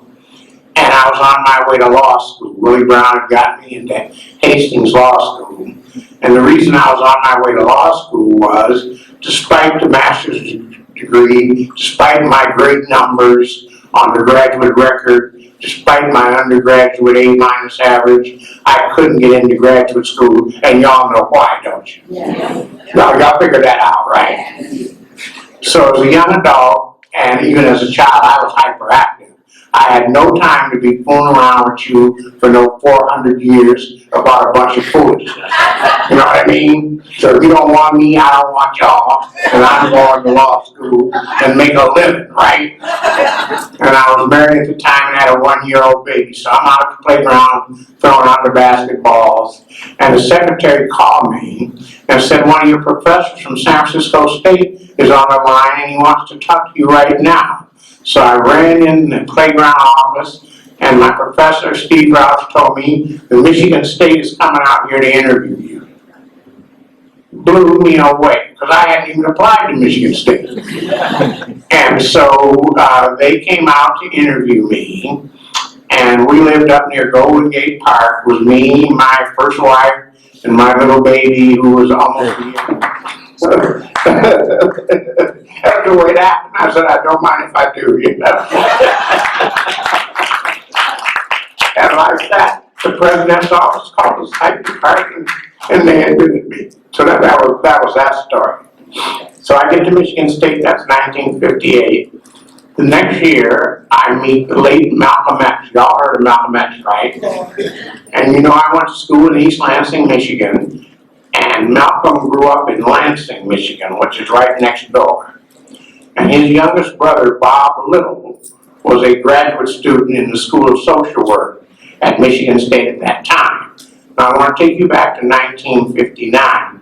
Progress was one black student in every discipline. So Michigan State would write a big newsletter out, one in anthropology, one in biology, one in psych, one in ed psych, and Bob Little was the one in social work. So he would bring Malcolm over to the university after Malcolm had come to visit his family in Lansing, and we would argue. Now, look at the contrast. Here are these 10 black graduate students. We are Du Bois's talented 10. The best that America has to offer. And here's Malcolm, talking about blue-eyed devils. You know who the devil was, don't you? So then I, said, wait a minute, he couldn't be that big a devil. I mean, you brought me out here, gave me a U.S. Public Health Fellowship, put me up in Marion student housing, and gave me a GI Bill. I got money in my pocket. Couldn't be that big a devil, right? So we would go back and forth. He was a good debater, too, and so forth. So then I leave graduate school, but before I left in 1959, I came to my first APA. It was in Cincinnati, Ohio. And at that time, Cincinnati was half southern and half northern, right? We were in the southern half, down by the river. You know what I mean? So they couldn't seem to find my reservation. There was only 2 black people at the convention, me and the late Charles Thomas. We'd holler all down the hall, hey Charles, hey, what's going on, bro, So anyway, my major professor, Al Raven, had to go down to the desk and raise holy hell and get the president of APA, everybody else involved, to get me a room.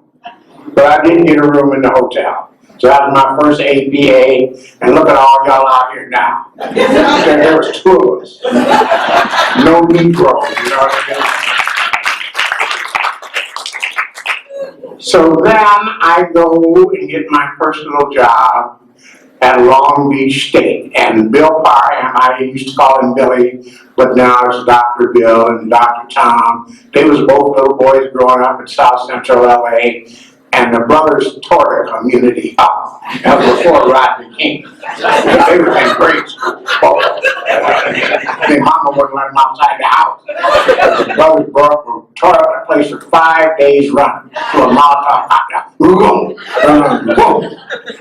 So now, here we go, 1965. Black Brothers is burning the community down, right? And every night on TV, the white social scientist gets up there and tries to explain why the brothers is burning the community down. Now, can you see the contrast? So on the 5th day, they finally decided they better find a black social scientist to tell why the brothers is burning the place down, right? Just make common sense, right? So now they call all over the LA basin, and finally they found me at Long Beach State. There were 2 black professors there, me and another dude in microbiology, and he ran and hid in his lab. So that left me out there, right? So they asked the president of the college, you got any Negro social science around here? We got 2 or 3 Negroes, and I said, well, we got this one Joe white fella. He claims to be a child psychologist, and I think some of his patients is burning the place down. So they came out to my house to interview me, and I'm standing here, and now I've got 2 more little children. So I've got all my little preschool children, and I've got my wife, and they had all them big TV monitors, and I had notes, you know what I mean? I was still a professor, so I had my notes about housing, about employment, about health care, you know what I mean? Because you gotta have numbers when you talk to the man, right? Even though things are obvious, right? So the report started out very nice. He said, doctor, why are the black men, Negro men, burning the community down? And to this date, I don't know what happened to me. I zoned out. I said, you jive ass motherfucker. You know goddamn good well I was running this place down. You jacked us up in Africa, you raped my grandmother, you worked my poor daddy to death, and what do you think? People was mad, you know what I mean? I just went off. My poor little wife was crying. It was terrible, man. And up to then, I'd been almost white. And then the next Monday, the paper said in the press telegram, militant Negro. And here I was. And finally, Ebony magazine. Now, around 1970, we got tired of white psychology. The man in white psychology, we were invisible. And then if you read them old psychology books, we was dumb. We had a low IQ, couldn't delay a gratification, couldn't do a complex task, fly no airplane or nothing like that. That's the way psychologists wrote about us. Well, we didn't believe that. That was contradiction. So we said there was such a thing as black psychology. So every time the man asked us what that was, we said it was from the oral tradition. Finally, they got tired of that. They said, no, y'all been running around here. Now, what is this black psychology? So I was in academia, so the brothers, there's about 9 of us, they come running to me with a big sack full of notes and stuff and say, you make sense of this. So Ebony magazine called me up. And I decided I would go with Ebony because they sell 1 million subscriptions a month, right?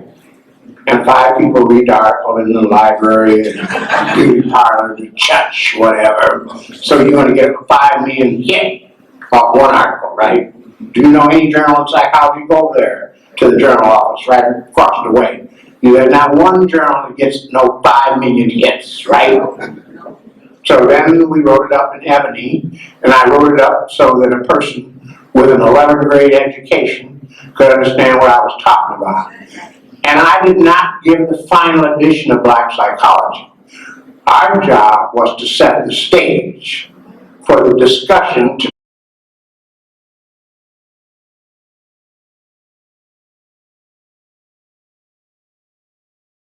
about how Joe would come into class. He was like the Pied Piper, to be an entourage of about 10 or 15 folk behind him. Walking in class, everybody would sit. People would bring their mamas, grandmothers, my cousins in town to class. And if there wasn't no seats, right, with the fire marshal, it didn't matter. Sit on the floor, sit on the thing, sit on the desk. Everybody just came in and grabbed a seat and sat at the foot of the master while he did what he did. 3 hours, took a break in the middle for about 10 minutes, gathered everybody back, nobody left, and never used a note. And could conceptualize a set of desperate facts and information into coherent themes that just illustrated how keen and sharp his intellect was. He's not just a brother who could talk that talk. He's a brother who mastered the game. And I was blessed. I had 3 mentors. In 1961, when he graduated from Michigan State as the first African-American PhD in that department of psychology, there were not 5, not 3, not 2, not even 1 before him. Imagine that landscape he had to traverse. And I say that to lots of our students who are here today, delighted to see you. Because lots of you who kind of struggle, right, in getting your PhDs or struggle with trying to find some diversity in your place, at least you have a whole room full of resources to be able to go on. A whole Google just to pull up and find all this stuff. He had nothing. He had nothing. But much like his mama when she sat him down in the backyard under that tree one day, said, son, I'm gonna sit you out there and I got a riddle for you. Make something out of nothing. Make something out of nothing. He found a way to make a way out of no way. It is not chance. It's just hard work. It is persistence, and it is self-reliance that has helped to really define and frame the career that is the genius of Joe White. There are lots of things that I value in my life, but I also understand the difference between what I do for a living and who I am at the core of my being. What I do is all this stuff we tout about, right, in our bio sketches at APA. What Joe White taught me is that there's a difference between what you do and who you are at the core of your being. What I am is a family man. What I am is a family man who becomes a servant of the Creator and blessed that the Creator and ancestors take care of me. Who I am is an individual who strives to be a devoted husband to my wife, a nurturing father to my children, a supportive sibling to my brothers and sisters, an obedient son to my parents when they were alive on this planet, and a strong black man in my community trying to make a difference in this world, who learned how to traverse the landscape of dissipating the silos of ethnic difference to try to bring in a multicultural rainbow that was the example that Joe White set. What I do is I love that man. I love that man. This, ladies and gentlemen, is the genius of Dr. Joe White.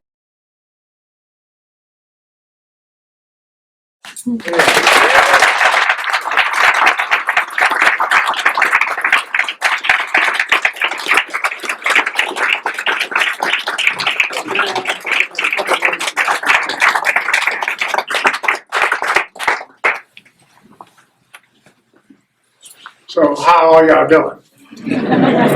Y'all had enough of this free food? We're gonna get some more for you, you know? I don't want you to leave here hungry. So I want to talk about two themes that have guided me through my life. They were well rehearsed from these gentlemen. The first one was the fascination with psychology. I think probably as a 10 or 11-year-old child, they tested me when I was in the 3rd or 4th grade, and I liked the man who did the testing and this and that. And so I said, this is me, this is what I want to be, a child psychologist. And I looked around, and y'all heard from Psych 101A that role models are very important to you, right? So I looked around the great state of Nebraska, black psychologist. I was then moved to Minnesota, where Rich Lee, Rich is back there. He's a professor now at BU. There was no black psychologist.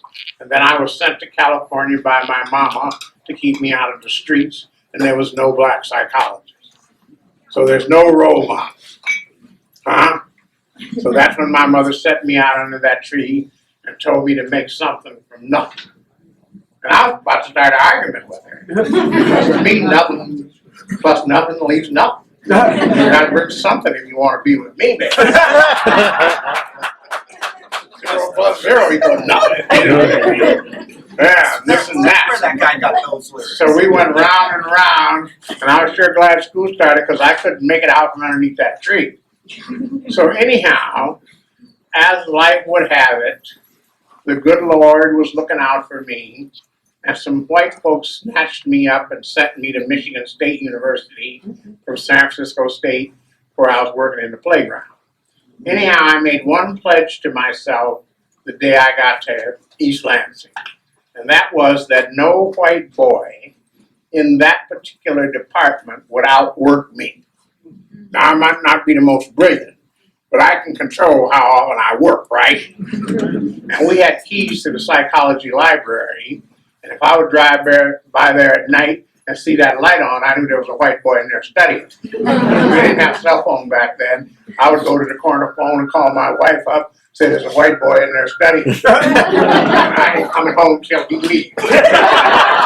Here, you're not going to outwork me.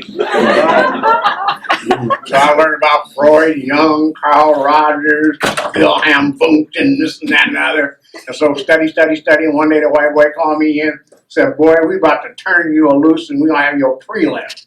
I said, yeah, that's what y'all gonna do?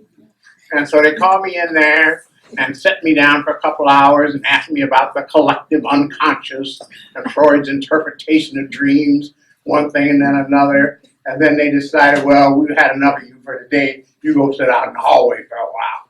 So about 20 minutes later, they called me in, stood me up, and said, I was 28 years old. You have been known to the world as Joseph White. Well, when you walk out of this door, you're going to be Dr. Joseph White. I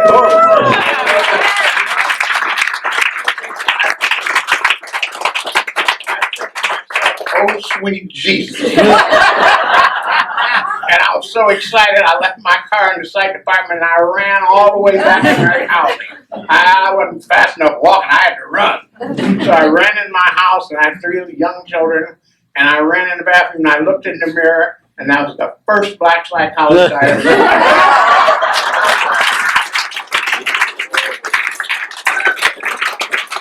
I was 28 years old, and I looked at myself and I rubbed my chin. I said, boy, you're a handsome little fella.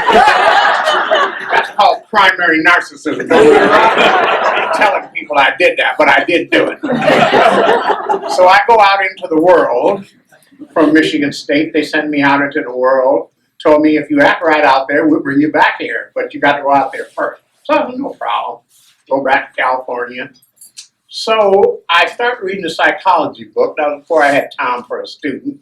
And the psychology book, there was 2 things wrong back in 1961. One is black people were invisible. If you don't believe me, go to the library when you get home and you look up the word Negro, you look black colored, and you won't find hardly nothing. And every now and then you will find something that says y'all can't do a complex task.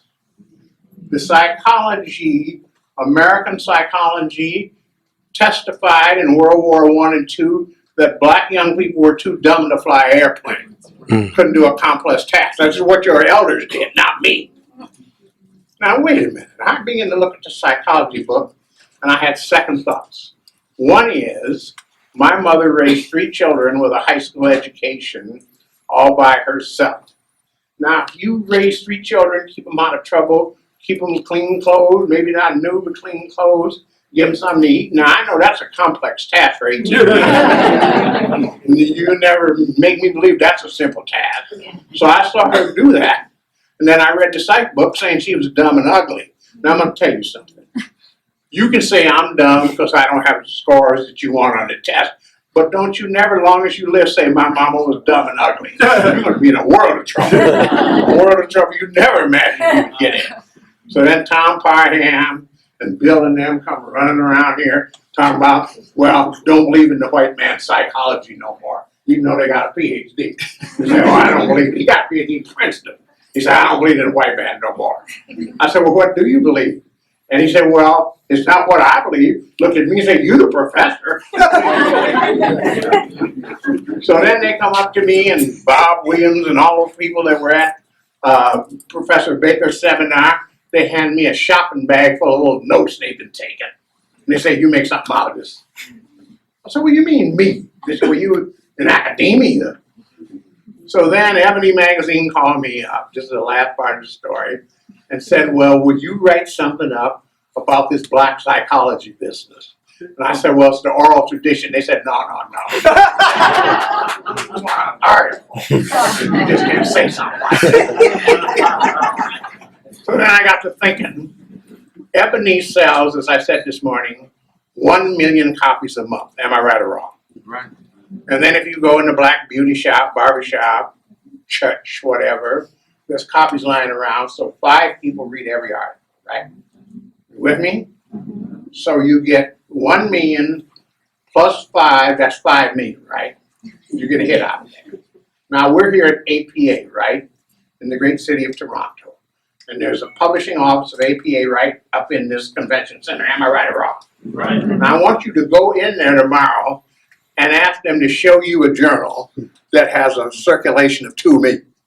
Mm-hmm. Mm-hmm. They won't be able to do it. White boy's math won't work that well. So I figure I'll go with Ebony, you know. That way I get a 2 million hit. And I didn't mean to invent black psychology, it was already there. What I meant was to start a conversation where we wrote our own psychology.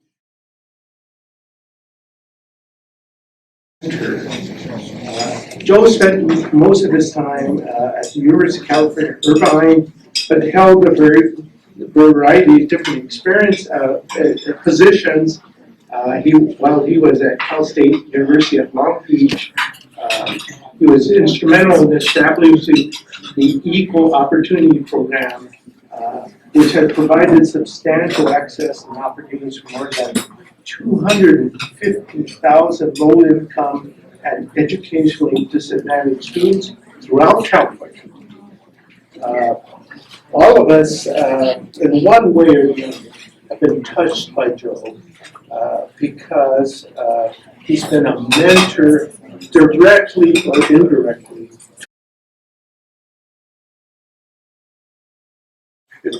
When I was your age, a long time ago, getting out of school, I wasn't exposed to this. This is brand new to me, so I'm in awe of what's before us. And on that, Dr. Bill Cross. Now, the brother couldn't wait to talk this morning.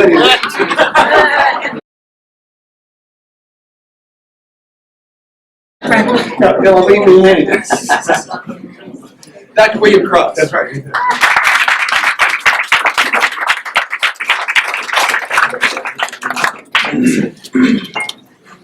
I don't have any intimate stories from Joe.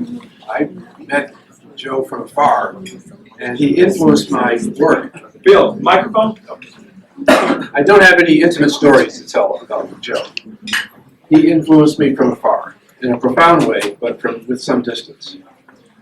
I grew up in Chicago, and when I was going through my own awareness, I was heavily influenced by an organization called OBASI, Organization of Black American Culture. And this Good evening. Evening. Thank you for the invitation, Dr. Connor. I'm David Baker. I'm the Margaret Clark Morgan Executive Director of the Cummings Center for the History of Psychology at the University of Akron.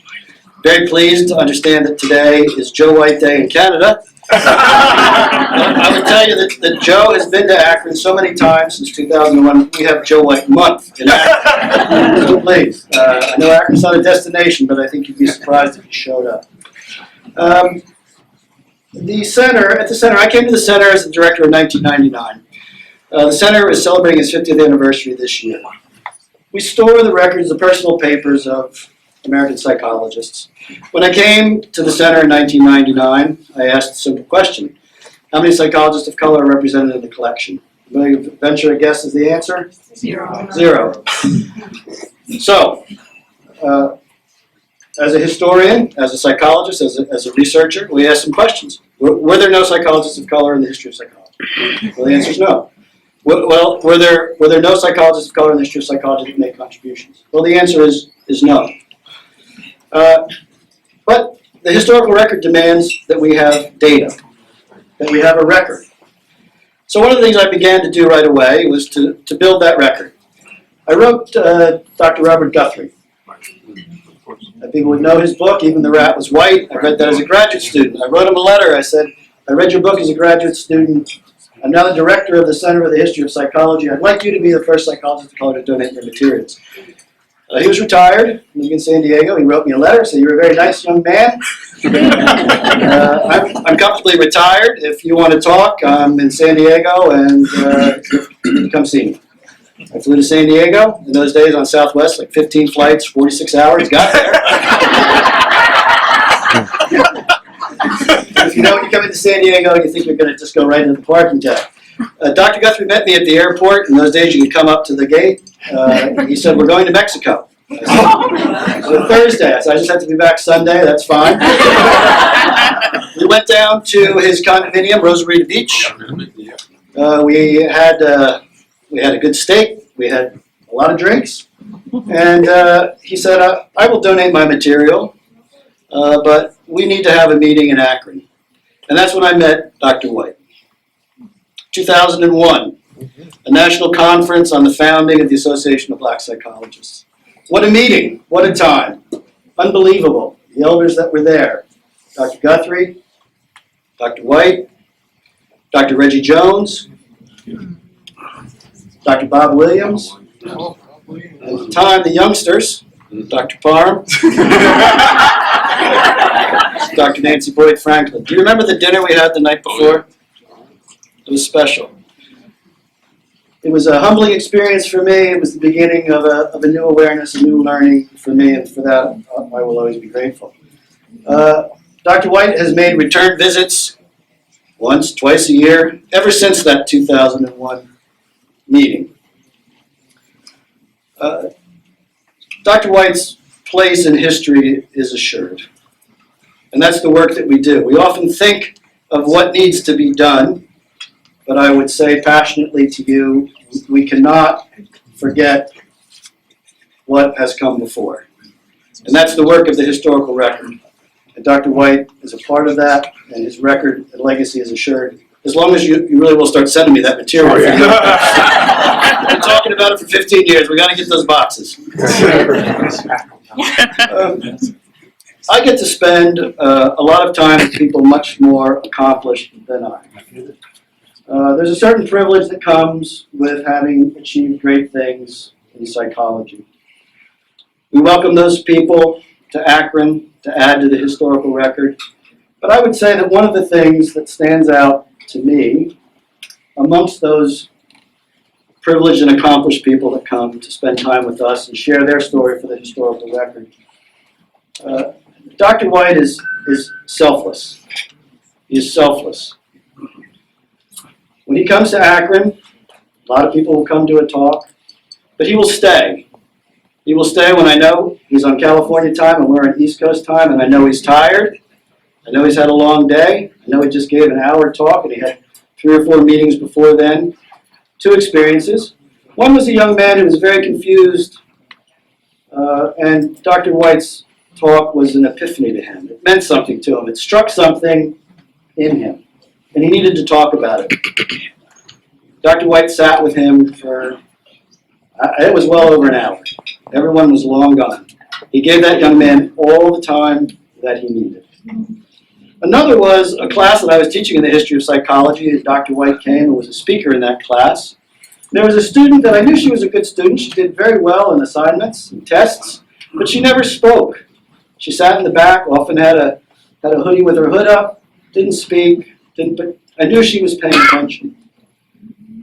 And Dr. White's visit, later I found out, it was an event that changed her life. Short story, 10 years later, that woman is one of the senior members of my staff and a very accomplished research archivist. And that's good. So there's many things to say in general terms. And I give you 2 examples of 2 young people whose lives were touched. And I know there's many, many, many, many more. So for that, I want to thank Joe and tell you how much you mean to us and to the history of psychology. Thank you.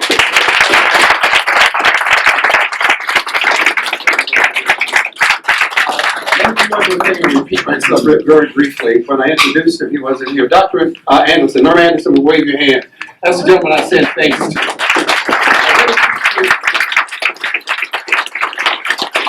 I appreciate the comments that you and I had last year at DC that you kind of helped me get this ball rolling, so thank you very much. Make sure people know that. Let me take a moment now to read something to you. Not my stuff, but A.J. Franklin, Dr. Franklin wanted to be involved, and as it turns out, he and Nancy Boyd Franklin are elsewhere. We shared Dr. Nancy Boyd Franklin's comments earlier today. This is from A.J. Dear Joe, it is truly an honor to be able to share my thoughts and feelings about why you are so deserving of this award bestowed upon you today. You are an exemplary mentor, scholar, colleague, and friend. There is no other mentor like you. There is no other person like you. We have a personal legacy together that is a special bond for us. But let me share part of it. I have over 50 years of witnessing and even profiting from your mentoring magic. I have sat at your side over the numerous years of conferences while you are, quote unquote, holding court. Y'all know what he's talking about. I know you know.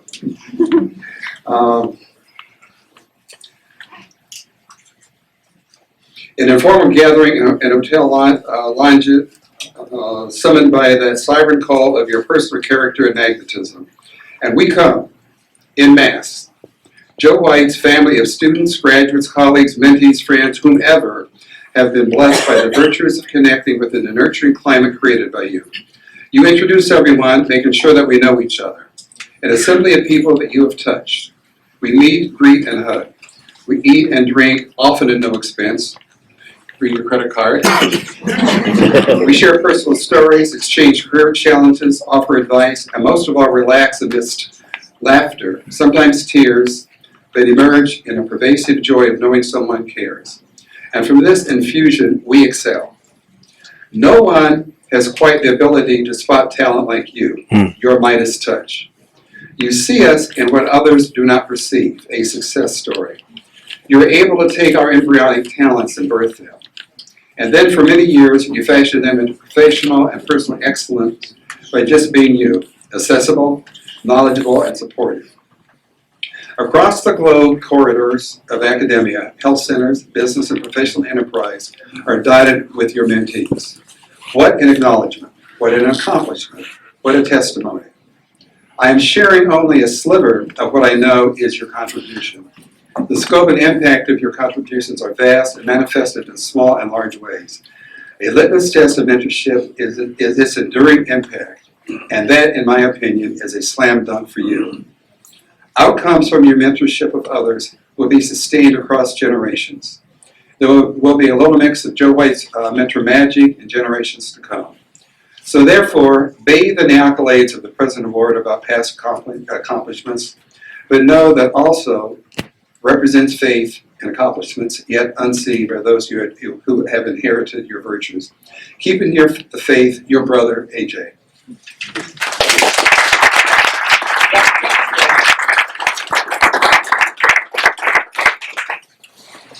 It's a pleasure for me to add my voice to the chorus of those that get to sing praise for someone I consider a master mentor and teacher and clinician.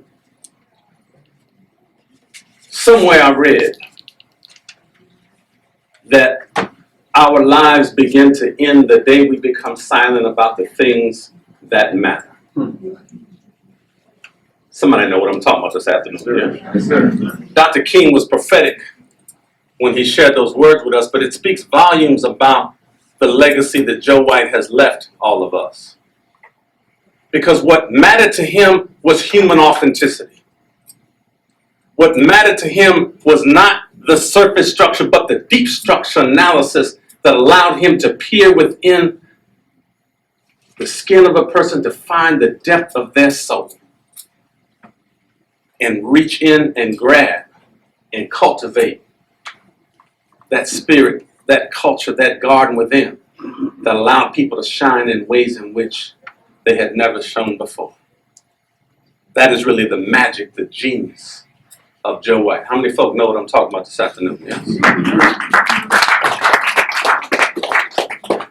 There were profound lessons that he taught those of us who were his students. I happened to be a student of his in the 70s. A transfer student to the University of California, Irvine from another four-year university, an individual who was blessed to take his class. In his class, by the way, is when I first got connected with another mentor and good friend of mine, Dr. Bill Cross, whose work would later influence so much of my work. It was Joe White who introduced me to that. It was Joe White who taught us in those mantras of you always go into a new environment when you get ready to go to grad school and assess what an environment will tolerate. When you get there, you identify where are your allies and where are your alligators. Stay away from your allies. Nah, y'all not paying attention. Stay away from your alligators, right? And embrace your allies. And as I had a chance to transition from his tutelage to the tutelage of Horace Mitchell at Washington University in St. Louis, and then the tutelage of Janet Helms, how blessed have I been to go from Joe White to Horace Mitchell to Janet Helms in one professional lifetime, and I hadn't even graduated from graduate school yet. Somebody know what I'm talking about, yeah? So I want to give honor and praise to her as well, and honoring Joe, because she's just one of the most significant folk in our life. This is the famous Janet Helms.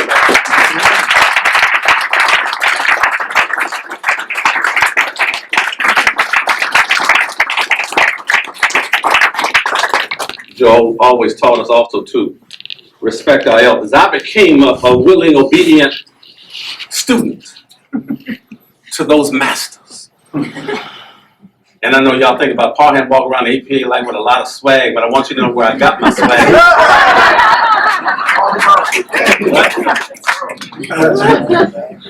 Because Joe, one of the first people I saw dress down people in the academy. And it wasn't long until I saw Janet, in fact, do the same thing. And just in a quiet way, she had of just kind of, right, scorching people in a way in which they didn't even know they got slapped up. It was just that kind of space. That's what it is. But that legacy that was planted by those seeds of Joe White helped us understand some fundamental principles that were taught by Brother Malcolm. When Brother Malcolm reminded us that education is that passport to the future, but tomorrow belongs to those who prepare for it today. And what he was telling all of us is, where's your passport? And what he talked to me about was that my passport was not running around dribbling a basketball and chasing women. True story. Come follow me. And as he diagrammed my whole future on his chalkboard, he said, one day, brother, you're going to be a bad mother. Sound like a Shaft record. He said, but don't you ever forget to be a basic brother. One day you're going to walk with kings, but don't ever forget that common touch.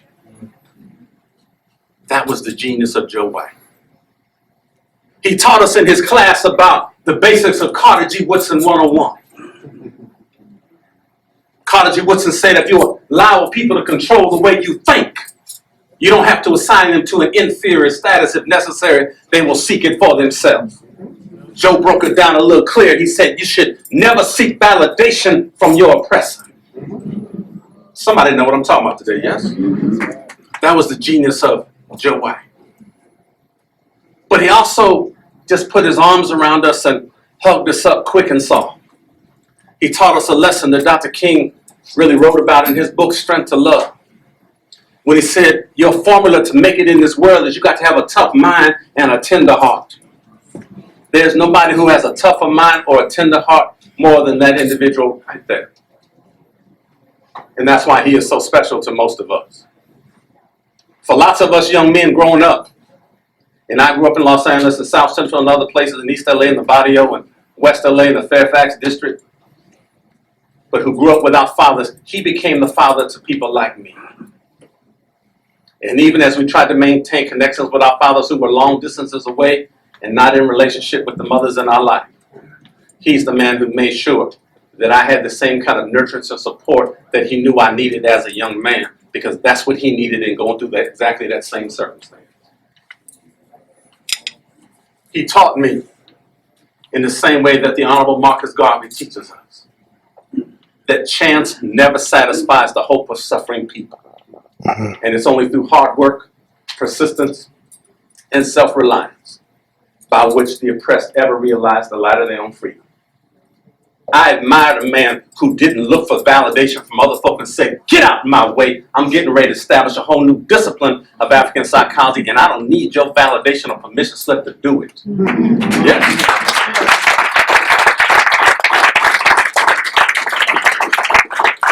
I admired a man who, with every student in every generation, and the lessons he taught us to teach other folk, that said that you're not going to make it, right, just by chance. That you got to have a plan and work your plan. He said you got to have a primary, secondary, and a tertiary avenue from which to operate. Wasn't about chance. I admire a man who instilled in us the necessity to work hard and always produce excellence. That was Joe White. And this excellence that we produced. I admire a man who didn't sit tripping on his ego, as great as he is, and as much as we bow down at his feet. Who said, I appreciate your thanks, but I'm good. What I do expect is that you do for others what I do for you. Paying it forward. That was the genius of Joe White. And every student that he's touched, every student that we have touched after him, still continue to sing that praise, because that was the genius, that was the heart of the man that is Joe White. Who you gather to honor today is an individual who has given so much of his life. One of the keenest intellects of anybody I've ever met. We were talking today in the Ebony magazine, and sure enough, boy, the phone started ringing off the hook. People calling me up. I got called names that I brought racism in psychology. I said the racism was already there. You can't blame all that on me. I'm trying to mind my business, y'all. And so then we started a conversation. And at that time, I was a young professor. I was a full professor, as a matter of fact, tenure. So every 3 years, they call you in to give you a $2,000 raise. Now, I need $2,000 like I need a hole in my hand. The white man got money. I know how to make money, you know what I mean? So anyway, they called me in, and they had the Ebony magazine sitting right there on the table. There was 4 professors interviewing me. And the boy picked up the Ebony magazine like this. He said, "Is this a refereed journal in psychology?" I said, "Boy, what did you say?" "No." I said, "No, let's try this again." And he said it the second time around. "Is this a refereed journal?" I said, "You know goddamn well this ain't no refereed journal. Why would you ask me something like that? I'm gonna tell you something, boy. Don't you never, as long as you live, talk to me that way, because I'll bust a cap in your ass." So then they accused me of trying to shoot other professors. Then I tried to kill them. They ran over to Chancellor's office, you know what I mean? So then I got called up for unbecoming conduct of the faculty, you see what I mean? So then I told them, "No, look, I admit what I said. I said I would bust a cap in their ass." I told them, "Y'all need to learn black psychology. It's like your mother on the 4th of July, buy you a cap gun, and you run around the neighborhood, pop, pop, pop. That's busting a cap, you know what I mean?" And so then they said, "Well, look here." They moved me from one floor to another and said, "Y'all let Joe White alone, and Joe, you let them alone." Studied the cognitive psychology, and you go on doing what you were doing. But it's been a beautiful journey. A beautiful journey. And I never anticipated one day that the greatest part of my journey would be the mentoring. That's been the greatest part, bar none. I always felt that these young people had talent, but nobody to nurture them. And this room proves it. They got the talent. No matter what the test said. I go by direct experience. So thank you for everything, y'all.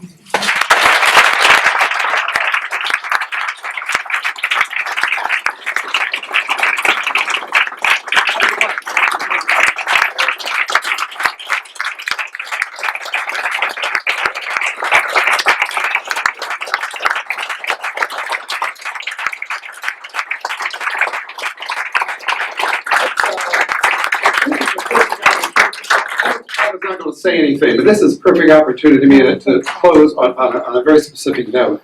I'm taking advantage of Dr. White, and I own that. One of the things that Joe was most instrumental for me was some of his theories, certainly towards black psychology, the mentoring, but the most important thing was social activism. And as a psychologist, we really need to engage and be willing to give back. That got me into, with my dissertation students now, I've been doing this for a while. I went out and sit on anybody's committee who be they black or white, who continues to reinforce the racist concepts in psychology, using blacks as subjects, but using inappropriate tools, not understanding or talking about social context, etc. And it puts me in a bad light on campus, because I'm seen as kind of a hard ass and an angry black man, etc. And that may be true, I can give you that. But it's just simply wrong. And my biggest problem is with my professor colleagues. So I'm blaming Joe for this, because Joe told me as a psychologist, as a social conscious, you got to take a stand. Those of you who are about to do your research, if you have included African Americans in any aspect of it, go back and critique that literature. If they've not used appropriate tools, if they've used inappropriate notions, etc., that's useless bullshit research, and you're being forced, without thinking about it, to reinforce that madness. You need to stop. If it means you got to take a stand against your professors, check it them. You need to do that, because you're doing damage in my community. And we need allies. We need all of you who say you care to learn enough to not do damage. So I'm imploring you to do that. So some of you may lose some committee members, you may lose a chair, etc. I'm saying good, because the field needs to change. It needs to change 10 years ago, beginning 10 years ago. It was raggedy when I was a student. I don't see it changing. It's time to change. And don't say Mike Connor said that. That's coming from Joe.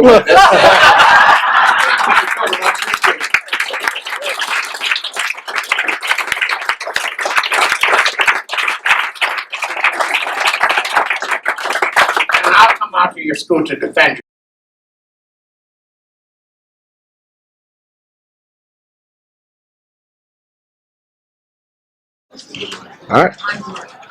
Well, Joe, all I can say is that I can only thank you from the bottom of my heart over and over and over again since I was, 19, and I'm just about 59.